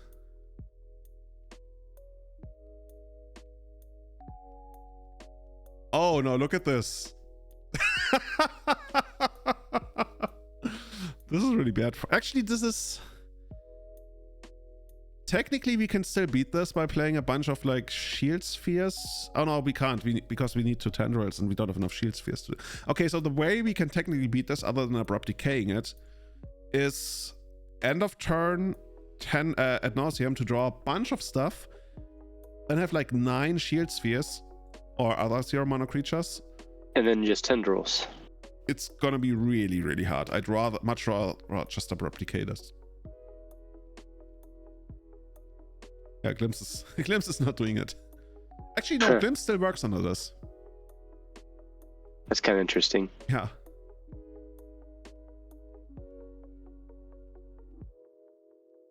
I think we are in discard territory now. Okay, let's get one of those out. Were you asking me if I had a Gilded Drakes, or were you asking Babylon? I was asking Babello, because if you want to play Esparvile, you usually need something like 3 Gilded Drakes, and ever since that got popular, I think Gilded Drake was already like a lot of mana, a lot of money, probably because of EDH.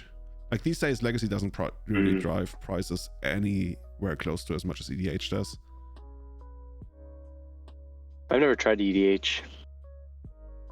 Yeah, I've only played it like when I was invited on EDH stream twice, and I did enjoy it for that duration, but mainly because of the people involved. It was a lot of fun.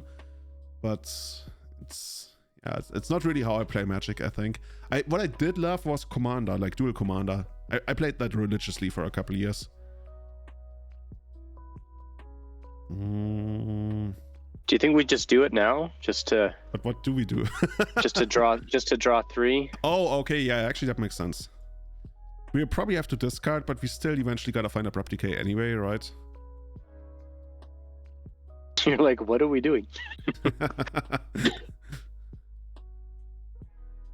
Scott, what's your favorite EDH commander?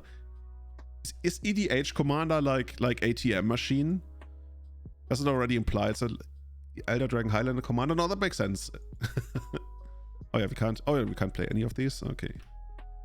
Well, this is something at least. Fellows banned an EDH as a commander. I think that was recently banned, right? I only saw it on Twitter because that's the biggest outcry I've ever seen in EDH about Golos being banned. No, not Golos, so Raphalos. Oh, yeah, that's definitely banned. That's literally the first commander I wanted to get. Like, when I was told that this is a thing, I was like, okay, I'm gonna play Raphalos. And they were like, that's banned. I'm like, that's shit.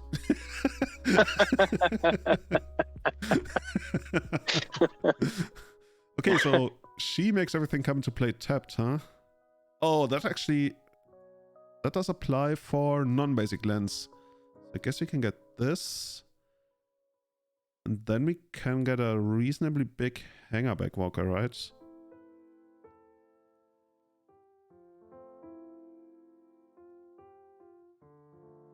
Actually, we can play one more non-creature spell, so we can make it even bigger.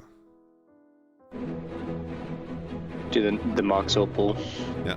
Hey, Scott, thank you. Thank you for... Oh, wait, it's not Scott again. That was Cheerios. Cheerios, thank you so much. 10 months on the Glimpse chain. Cheerios. Thank you very much. I just gotta play around with this mixer. Here we go. Seems fun. Oh wait, we can't make it bigger because it's gotta be a multiple of 2. Okay, in that case, we're just gonna make it like this.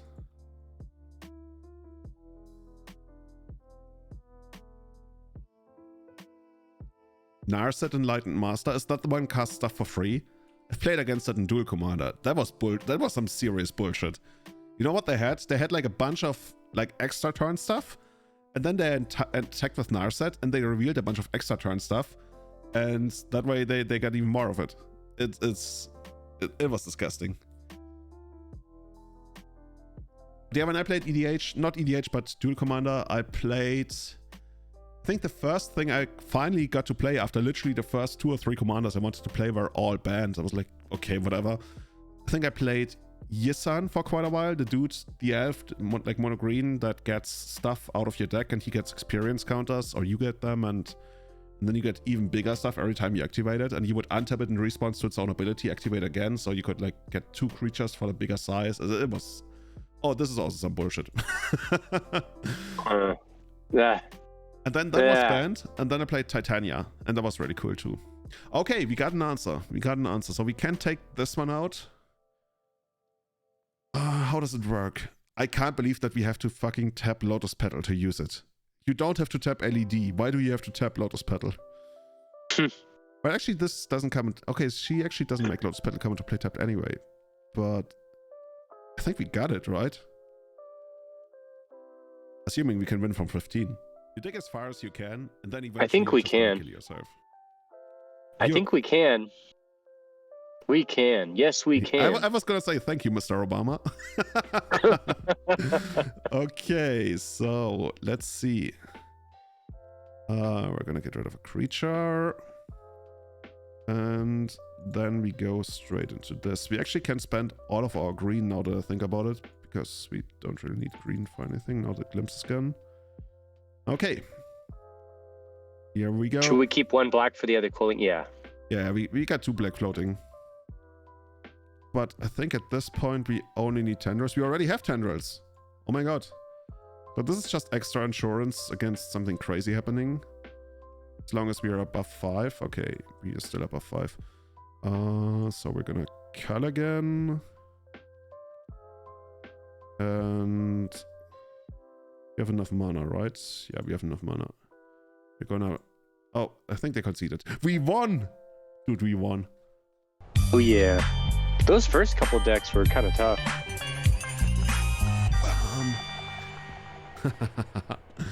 Awesome. Yeah, I think like I said, anything involving combo and Force of Will is just so hard for us to beat. Because we can't grind them out, and the Force of Will is only gonna make it hard, really hard for us to get the early kill done. And at that point, we have a very small branch of the tree of possible outcomes that actually leads to victory. But against and this they have a lot of of card draw to find their forces. Exactly, right? DC is better than AN and can't count Armageddon on turn 34. What's DC? Every time somebody says DC is better, it's followed up by then Marvel. And I always have to admit, I literally have no idea which superhero is signed up to which, like, stable. Like, DC would be like Batman. So who's... Like, I'm not an expert in all that stuff. I just know, like, DC is like Batman. I think some of them exist in both of them, really. Yeah, and I think like Spider-Man is randomly owned by Sony, and I read Sony has to make like a Spider-Man movie every other year if they want to keep the license, because they have this really weird contract. So every once in a while there's going to be like a really shitty rushed Spider-Man movie, so just so that Sony can keep the rights to Spider-Man. They put like a stick figure one out there. Like, hello, this is Spider-Man in funny times or whatever. It's you like killed my girlfriend. Yeah, this is a 20-minute movie that we will show before the main movie of something completely different. Narrated by Morgan Freeman. It's not even gonna have Spider-Man in it. It's just gonna be a totally different story. Like, it's literally gonna be like a film from Albania, and Morgan Freeman dubs over it and tries to tell the story of Spider-Man as he grows up, you know? Completely different. Yeah, that's how I imagine it. I would watch that. Oh, DC is dual commander, dude. That makes so much more sense for me. Yeah, I should have actually known that.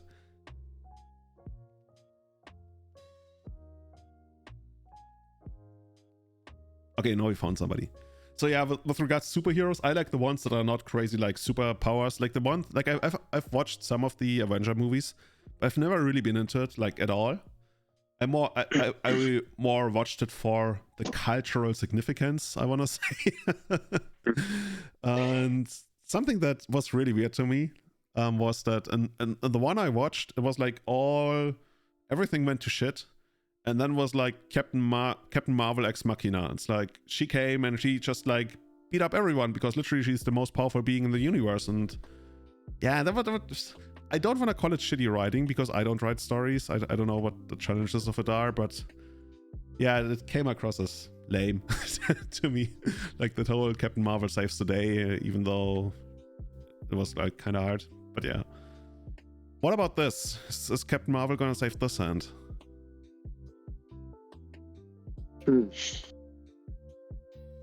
That's nothing, right? except for mana and discard. It's Yeah. not horrible, but especially in the first game, maybe we just go for something with more oomph. Yeah, I'd go for the oomph. Yeah, I mean, that's what we're here for, right? Yeah, this is not oomph. This is the kill on the first turn. I think we're on 5. So we got 1, 2, 3. Yeah. Whoa. What happened to our Dark Ritual? Oh, I put it on the bottom? No. Definitely not. Definitely not. Put 2 cards on the bottom. Yeah, sure. I'm just organizing the hand. Chill, Magic Online. Huh. We just put like a Stone Coil and a Shield Sphere back, right? Yeah. Technically... Oh, yeah, we gotta put the Stone Coil back for sure.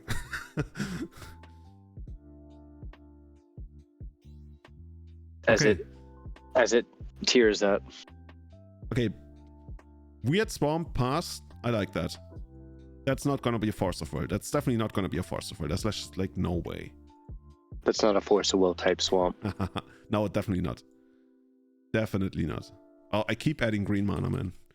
My subconsciousness is telling me to play some more Fs again.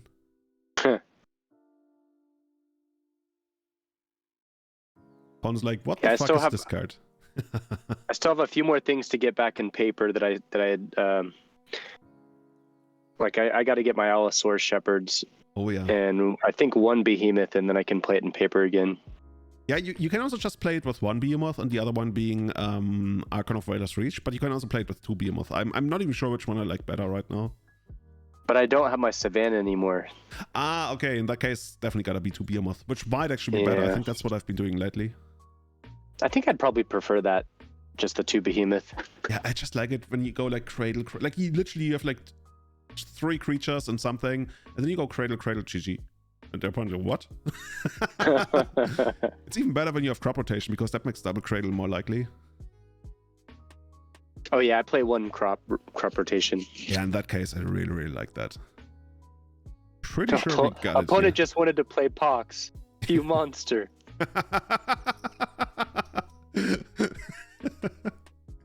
What's the opponent called? Wooded Raptors. Okay. Dude, Wooded, that's a legacy team in Australia, was because in Italy, they call themselves the Wooded team, and I think it's kind of like an innuendo or something. It's always found it like weird, but yeah, if that's what works for them.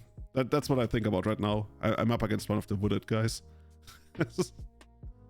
Okay, I think we might be there. I think we're just gonna play a discard spell to see what's up, and then they might just concede in the response. Come on, opponent, show us what's up. Wait, there's no painters to be had, Scott?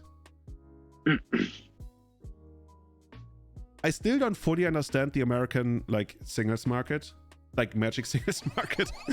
And, like, couldn't you go on TCG Player and be like, okay, painter, order, be done, gonna be here 2 days? You could do that. It makes unless sense you to really buy want local. to support your local store. Yeah, I was just like thinking in the case that Scott mentioned, where like literally none of the stores have it. Like when I recently played Maverick in paper again, I also got everything. I think everything, yeah, pretty much everything from the local store, and I borrowed the rest. Yeah, I usually just buy mine on eBay if I don't have a local store. Oh, eBay is still okay. Because that way, at least you're not giving your money to the evil corporations. Who actually owns eBay right now? I don't even know. I guess you're technically giving some money to the evil corporation, but at least not much. Actually, you really make me wonder, is eBay like not owned by anything bigger? Is eBay just eBay? eBay must be part of something else, right? Well, I mean, it's still a giant thing. I don't know who owns it, but like when you pay for something, like 90% of it is going to just the person that sold it to you. That's true. So they're only getting like 10%. So off like a painter, I don't know how much a painter's worth, but I guess I'm actually like looking it up, but subsidiaries, okay, whatever. But headquarters, founder, founded, traded as, it's public. Okay, whatever. Let's support eBay. What does Swamp Pass tell us? I mean, it could be Pox, it could be Reanimator, it could be Yeah. I think we Ice Station Zebra. maybe we just ignore what it is. Curse Stumpy. Yeah. It could be Curse Stumpy. Maybe we literally just go in and kill them on the first turn. Have you Let's seen the try Curse it. Stumpy deck, by the way? Oh no, we did play against the Curse deck one time. I think we were playing Mill. The Curse deck. Some people, And then we played against the Curse deck. yeah, Rapper Cheap used to play it a lot, and I think some people, at least one more guy, I recently saw playing it in a challenge as well. Same for High Tide. You know, there's one guy who's carrying the torch for the deck, and you know, eventually more people join the Church of High Tide, or you know, the Church of Pox sounds like pretty bad. I wouldn't want to be part of that.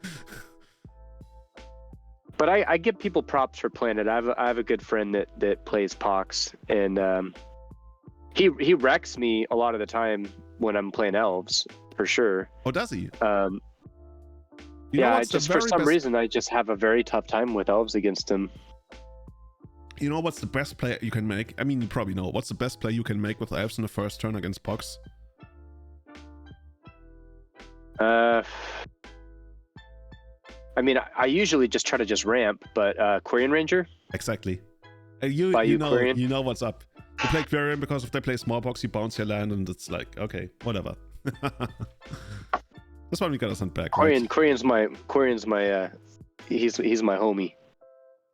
Quarian is amazing, and Quarian recently Yeah, got let's a job. send it back. All of this sucks. Yeah, he recently got the job. I did get the promo version, so I got the foil promo. What are was the good. DCI ones? Yeah, the for promo is FNMs, I forget. really nice. The one that has the shooting star at the bottom right, that's really nice. I like that one so much. Oh yeah. So this is our 6. Yeah. I mean, it's.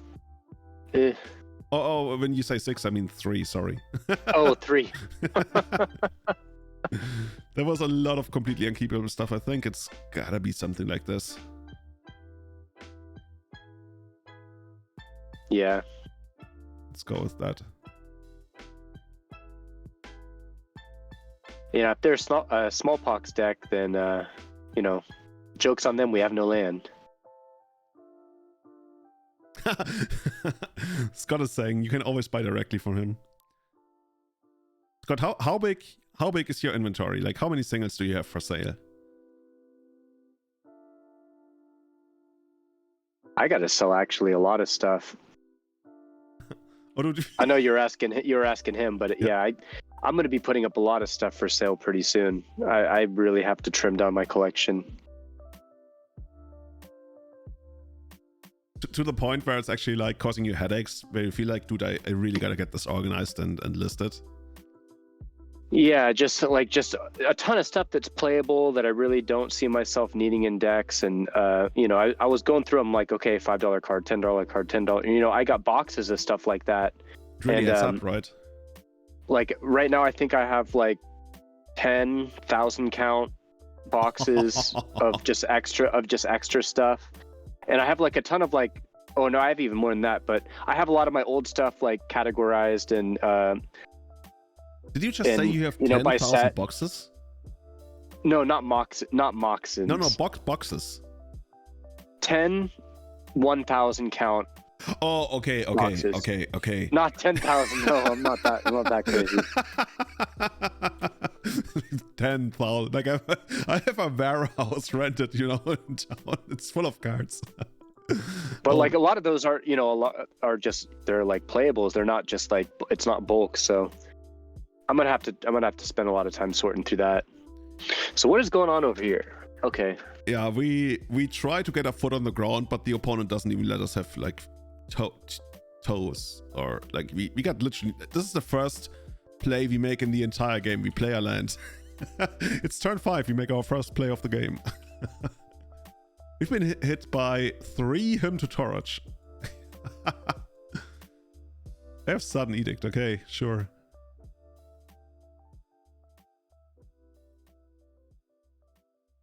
And Nilrods? Yeah, okay. So judging by that we're going down to 8 and we need to draw more than 2 cards, more than 1 card, we literally can't win. upside, Orborg is gonna make our cradle better in the third game, and our Phyrexian tower. So maybe let's keep that in mind. And when you sell stuff, do you like take it to a dealer? Do you take it on eBay? Or... I just put it all on eBay. Oh, okay.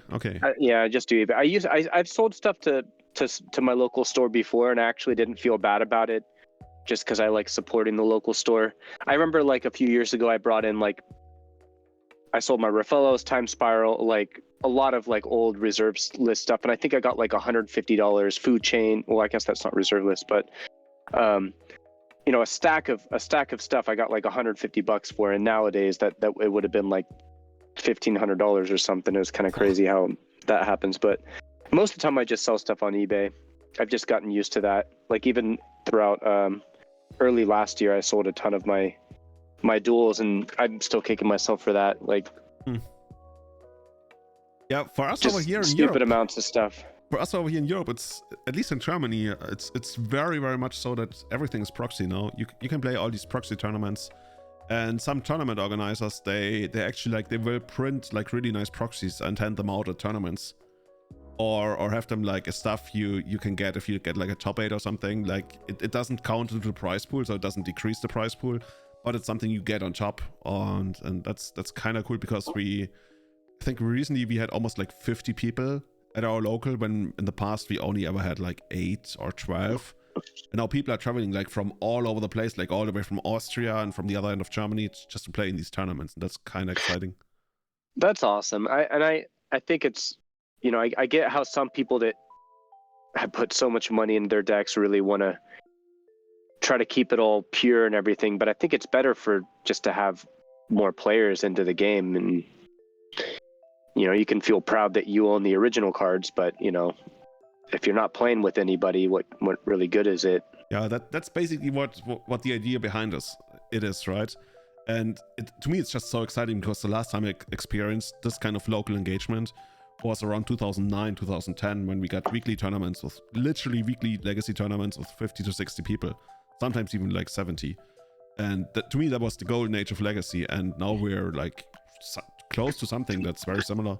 I mean, it's not weekly, it's monthly, but also, you know, people work, they have jobs, they have families, they couldn't probably do weekly anyway.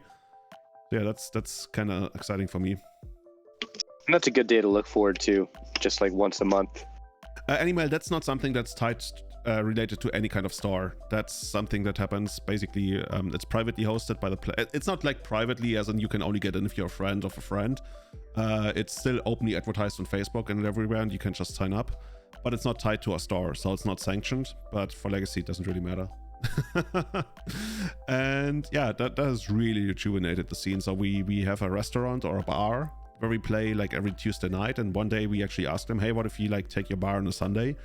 And literally the owner was like, here's the key. That's fine. The bar is gonna open at 5 p.m. You're gonna be done with your tournament before that, and that's okay. And now we even like we get to go into like the kitchen and like take drinks, and then we write down what we had. And 1 hour before the bar opens, we can even put down the food we want. And once the bar opens, they're gonna serve the food. It's literally the best kind of tournament atmosphere I've ever had, other than playing in a hotel. So about this hand, we are sitting on 3 mana, next turn 4 mana, so we have a ton of top decks that get us to turn 2 ad nauseam, and we can protect it with Durus. I think this is a keeper. Yeah, definitely snap keep. So any kind of interaction they might have, like this card, we can hit that. If they have 2 kinds of interaction, that's pretty bad for us, because then we got a top deck at another ad nauseam, but I mean, we knew what we signed up for, right? Yeah, I don't think we're going to get a whole lot better than this. Have you ever played your music in Europe or visited Europe before? I have been to Sweden about 15 years ago. I spent a few weeks there because I have cousins and an uncle that live there. Well, the uncle's here visiting right now as we speak. The one you built the deck for? Yeah, oh, yeah, cool. he's visiting here right now. So, and he's like an old school gamer and everything too. So he plays a lot of computer games and stuff. So I know he's gonna love it when he tries it. But yeah, I just spent a couple weeks in Sweden. That's the only place in Europe that I'd ever really spent any time in. I'd like to go back and really do a big journey throughout a lot of the countries. Some of my friends have done that. One of my friends has done it in 2015 with me. Basically, he used my place as his home base, and then he like traveled all around Europe, and then like after a week or two, he came back to my place for a couple of days, and then another thing, and sometimes I joined him. I remember like one of the days, like one night, he was like, you know what, we should go to Denmark for the GP tomorrow. And I was like, dude, it's like 8 p.m. or something. Like, how are we gonna go to Denmark to Danish GP tomorrow? And he was like, oh, we can do it. I looked it up, and there actually was a night train from Munich all the way to Copenhagen. And we did that, and we had a friend there, and we could sleep at his grandparents' garden house. It was like it was amazing. They actually tried to kill us with Danish like sweets, which are like super salty to the point where I literally couldn't eat them. I thought they were trying to poison us, and they didn't speak English, which made it even more funny. But yeah, that was such a great time. So anytime you come to Europe, definitely do something like that. That sounds fun. So actually, minus the whole almost dying thing. maybe I've a little exaggerated that. So I was almost going to take the Inquisition, but now that I think about it, this is also scary. So this is like a ley line of the void, and then this kills us. We might still want to take the Inquisition, but I'm not so sure. So basically, if we don't I would... Yeah? I'm siding with taking the helm. Because the Inquisition can't take the ad nauseam, right? And it's only like we can even run out the Moxen, and actually we can run out everything, and it doesn't hit any. I should play more matches with you. You're actually like smart, as opposed to me, who just like, what could this be? What can we do? Kevin is like, yeah, you're still a better player than me. I'm not gonna say you're a way better player than me. For me, it's more like quantity. Like I've played so many tournaments every now and then. You know, you gotta get lucky. I've just had a few shots of tequila, so I have the tequila wit right now. Dude, I know so little about tequila and everything. You gotta teach me one day. When we went to Scotland, when I went to Scotland with my friends, we went to a place that made us try different kinds of whiskey. That was interesting because, like I said, I know so little about alcohol. It was quite interesting. Okay, opponent. Whiskey is interesting. Yeah, they had one that was like really weird because it tasted like puke, but all the other ones were amazing. Some of them that are like super smoky, I don't like those. Maybe that's the kind of taste I tasted. Like it tastes like a fire pit. Yeah. It was just like so cool because the whole atmosphere, like the girl that was serving us, we were like, we never had any kind of like Scottish like whiskey, or we literally don't know anything. Can you like give us like a tour of what you have? And she was like, you know what if I just bring you like 4 different kinds and you just try what you like? And then we did that, and eventually I realized, we never told her like what our spending limit or something is. But it was fine. It was fine. Like it was all within reason. I think one of them was like 16 pounds, which is like 20 euros or something, a little more, a shot. Like really expensive, but yeah, we only had that. Yeah, if you're trying that every once in a while, that's something to try. Okay, so finally time for the snake to shine. Oh, that rhymes. Literally rhymes, so it must be good. Time to shine. Time for the snake to shine. Remember I was asking you about Dothy Voidwalker, if we might be able to fit that in the mill deck. And we're like, double black. Yeah. Okay, here's Wasteland. Maybe we can make some kind of combo work. But right now we're just gonna... Oh, okay, this is good, right? I mean, eventually it's gonna be good. Also, it has Shadow, it can't block our Stone Cold Serpent. Is this gonna be one of those games where we actually raise them with the Stone Cold Serpent? Dude, actually, I can't wait for them to try out the Inquisition and then we wail in response. So... Oh, but should we, though? Oh my god, this is... Are you seeing what I'm seeing? I'm seeing a big problem. I'm seeing a giant, massive problem that I'm not even sure how we're actually going to overcome it. Wait, make the Dothy text bigger again. they get to play what we have exiled. Yeah. Oh, so they're going to be able to veil in response to us. Yeah. Tendrils. We just gotta hope that they keep going for the race and not trying to do the Doughty thing. Because when they play Inquisition, no matter whether we like whale the Inquisition or let it happen, it's gonna go to exile and then they can tap it to find it. I mean, the one thing is maybe, actually no, they can play mana of any color, right? Oh, without paying its mana cost. Okay, that's even better. Okay, that's actually... Does anybody see how we beat that right now? Maybe it's really just gonna be the beatdown then. Or stone coils. Yeah, I mean, it's not unreasonable.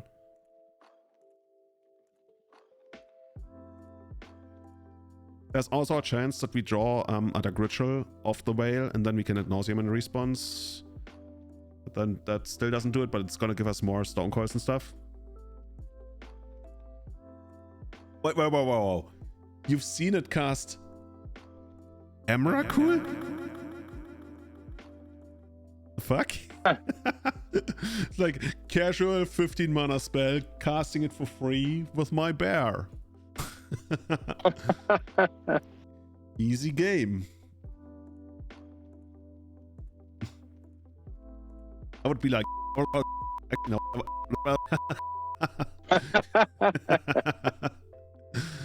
Okay, here we go. If they do go for it, I think we will just draw Dark Ritual now. Or Culling the Week. Neither. Okay, whatever. Please attack, please attack, please attack. Come on. I mean, the thing is, if they don't attack, we are definitely winning the race. See, they're trapping themselves in a corner. Yeah. Also, we have 5 mana now. We just keep attacking, and I mean, I don't see them having like a crazy. Other than the Helm combo, I didn't see any other kind of combo. Did you? No.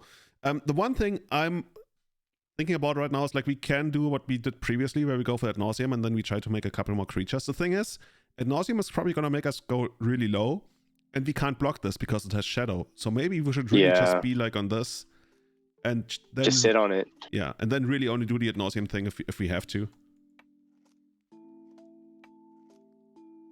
Yeah, because they're just holding up their Void Walker. Yeah, they're not gonna. Because they're probably like they're valuing that veil a lot. This is gonna be hell. Plague Engineer, okay. I mean, that's annoying. Does this actually interact with it in any way? Reach Trample? Well, it's gonna trade for it, I guess.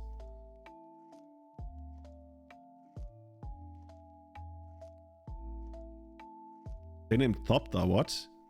Oh, because of the dude that makes Thopters. Hangerback. Hangerback, yeah. Mr. Hangerback. You know, maybe we can also just like set up a tendrils. Where we go like this tendrils, and that's already pretty close to lethal. Can this still attack? Reach Champ Protector for multicolored? I guess we could try and trade it for this. I'm not sure if that's worth it. Don't really have... I think actually it's worth a try. Yeah. They have to block this because we haven't played Hangerback Walker on the previous turns. So it's pretty obvious we don't have it. So they can't like sit on this and hope that it's gonna blank and Hangerback eventually. Especially since the Hangerback is still gonna come in. And if it gets blocked, it still makes tokens because the Plague Engineer is gonna be dead first. Yeah, okay, I don't really see a reason not to block this, but maybe I'm missing something. I have little experience in this matchup.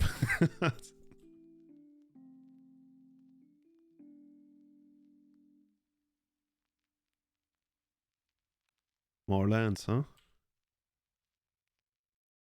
It's not blocking, it's not attacking. What is it doing? Oh, I shouldn't have played the land first. That gave away that we drew it for the turn. Still not blocking? Come on. Yeah, okay. I guess we got 3 free damage. Yeah, if we just draw a tendrils, we just win. Yeah. Actually, kinda, because they can still like whale, but Oh, true. but then at least we got rid of the whale, right? We can get rid of the whale Yeah. without the ad nauseam if we literally draw just tendrils. Hmm.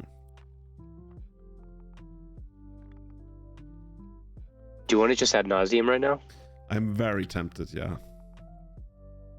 And we don't even really have to go that far just to draw some. Yeah, let's give in on the temptation. Let's do it. Like, since they got the shadow, I don't know what we'd want to go down to. Like maybe like 7. Why does it want me to pay 1 extra? Okay, let's do it again. Oh, we need the Mox Opal in play. Oh, okay, yeah. Makes sense.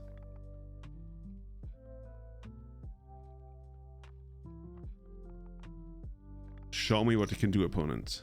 Show me. Oh, Tendra's next card. Okay, this is interesting. Uh-oh. But they can never attack with this, right? That's the thing.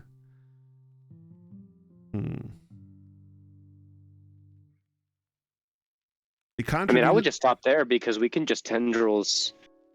Yeah, the thing, but that's weird though. Yeah, but it's not that bad actually. Like next turn we tendrils them, they have to wail in response, and then we still cast ad nauseam, right? So we're still gonna cast ad nauseam next turn or the turn after. So I guess we can take 1 more, or maybe another.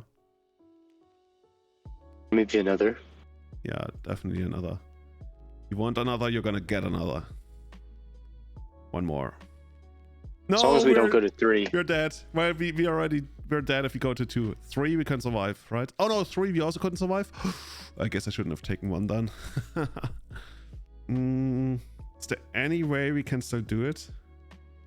What if we tendrils ourselves? That's what every tendrils player always asks first. Nope, it doesn't gain life. No abrupt decays, no way to stop a spell they're casting. He doesn't sack it. Oh, you mean he has to sack it if we go for it this turn? That's true. That is true. So we can basically force them to get rid of this by casting the See? The Alpha AI. That's why you're the Alpha AI. Oh, I forgot he had to sack it. I thought it was just tap. Yeah. Oh, okay. So how much mana? We have enough mana to do it. Cool. Okay. So how are we gonna do this? We need... Let's basically use minimum card investment. But we need an initial mana source, and it's probably gonna be... Actually, no, this doesn't work. That was scary for a moment. Guess we can do all of this.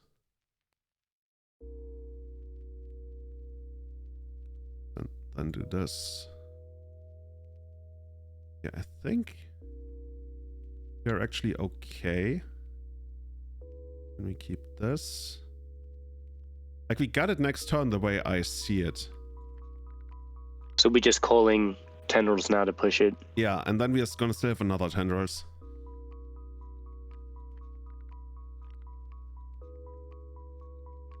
Okay, opponent. Show us what's it gonna be. Yeah, you got that. I hope we don't have like some random tendrils, and actually they can tendrils too, right? If we ever like, if they had like, yeah, okay, but that's not happening here at least. But then we can veil. Dude, we are always 1 step ahead.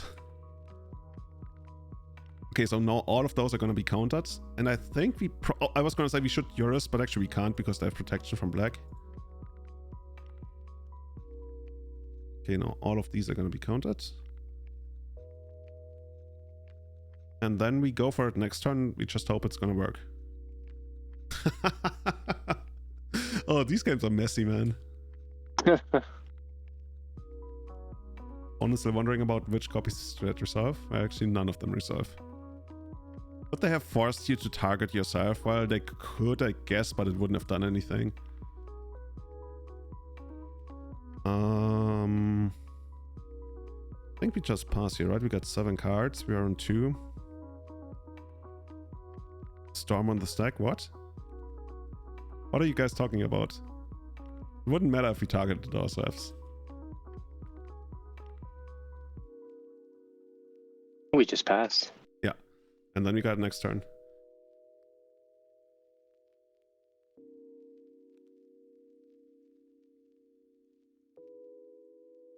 Please don't have anything. Okay, is this good against us? Kicked. Discards a card, put a counter. Doesn't matter when enters battle. If it was kicked, target opponent draws. Oh, discards 2 cards at random. Ooh.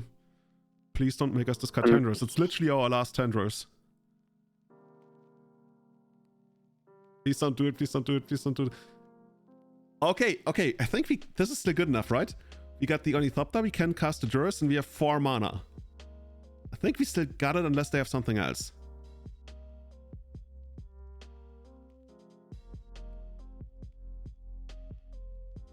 Let's do it. Combo. Combo. Opponent, please pass the turn. Pass the turn without playing any other spells. Opponent, please. Oh, could we have veiled that? Oh, this one? Yeah, we could have wailed that one. Oh, that would have been so smart. Yeah, JK was saying that. I just caught that. Oh, but we like to live dangerously. This is what we actually want to do. So I think we just Durus now, right? In case they drew some kind of weird thing. Also gives us 1 more storm.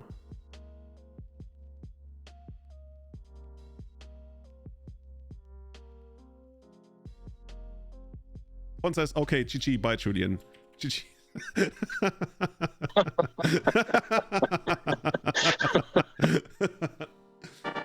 Oh, we got that. This was a rough day. This was a rough day of flawless victory matches, it seemed. Yeah, that was quite something. In the end, we managed to redeem ourselves. We managed to beat the 2. Well, is this Pox? I guess it was kind of Poxish. Kind of like a fair deck.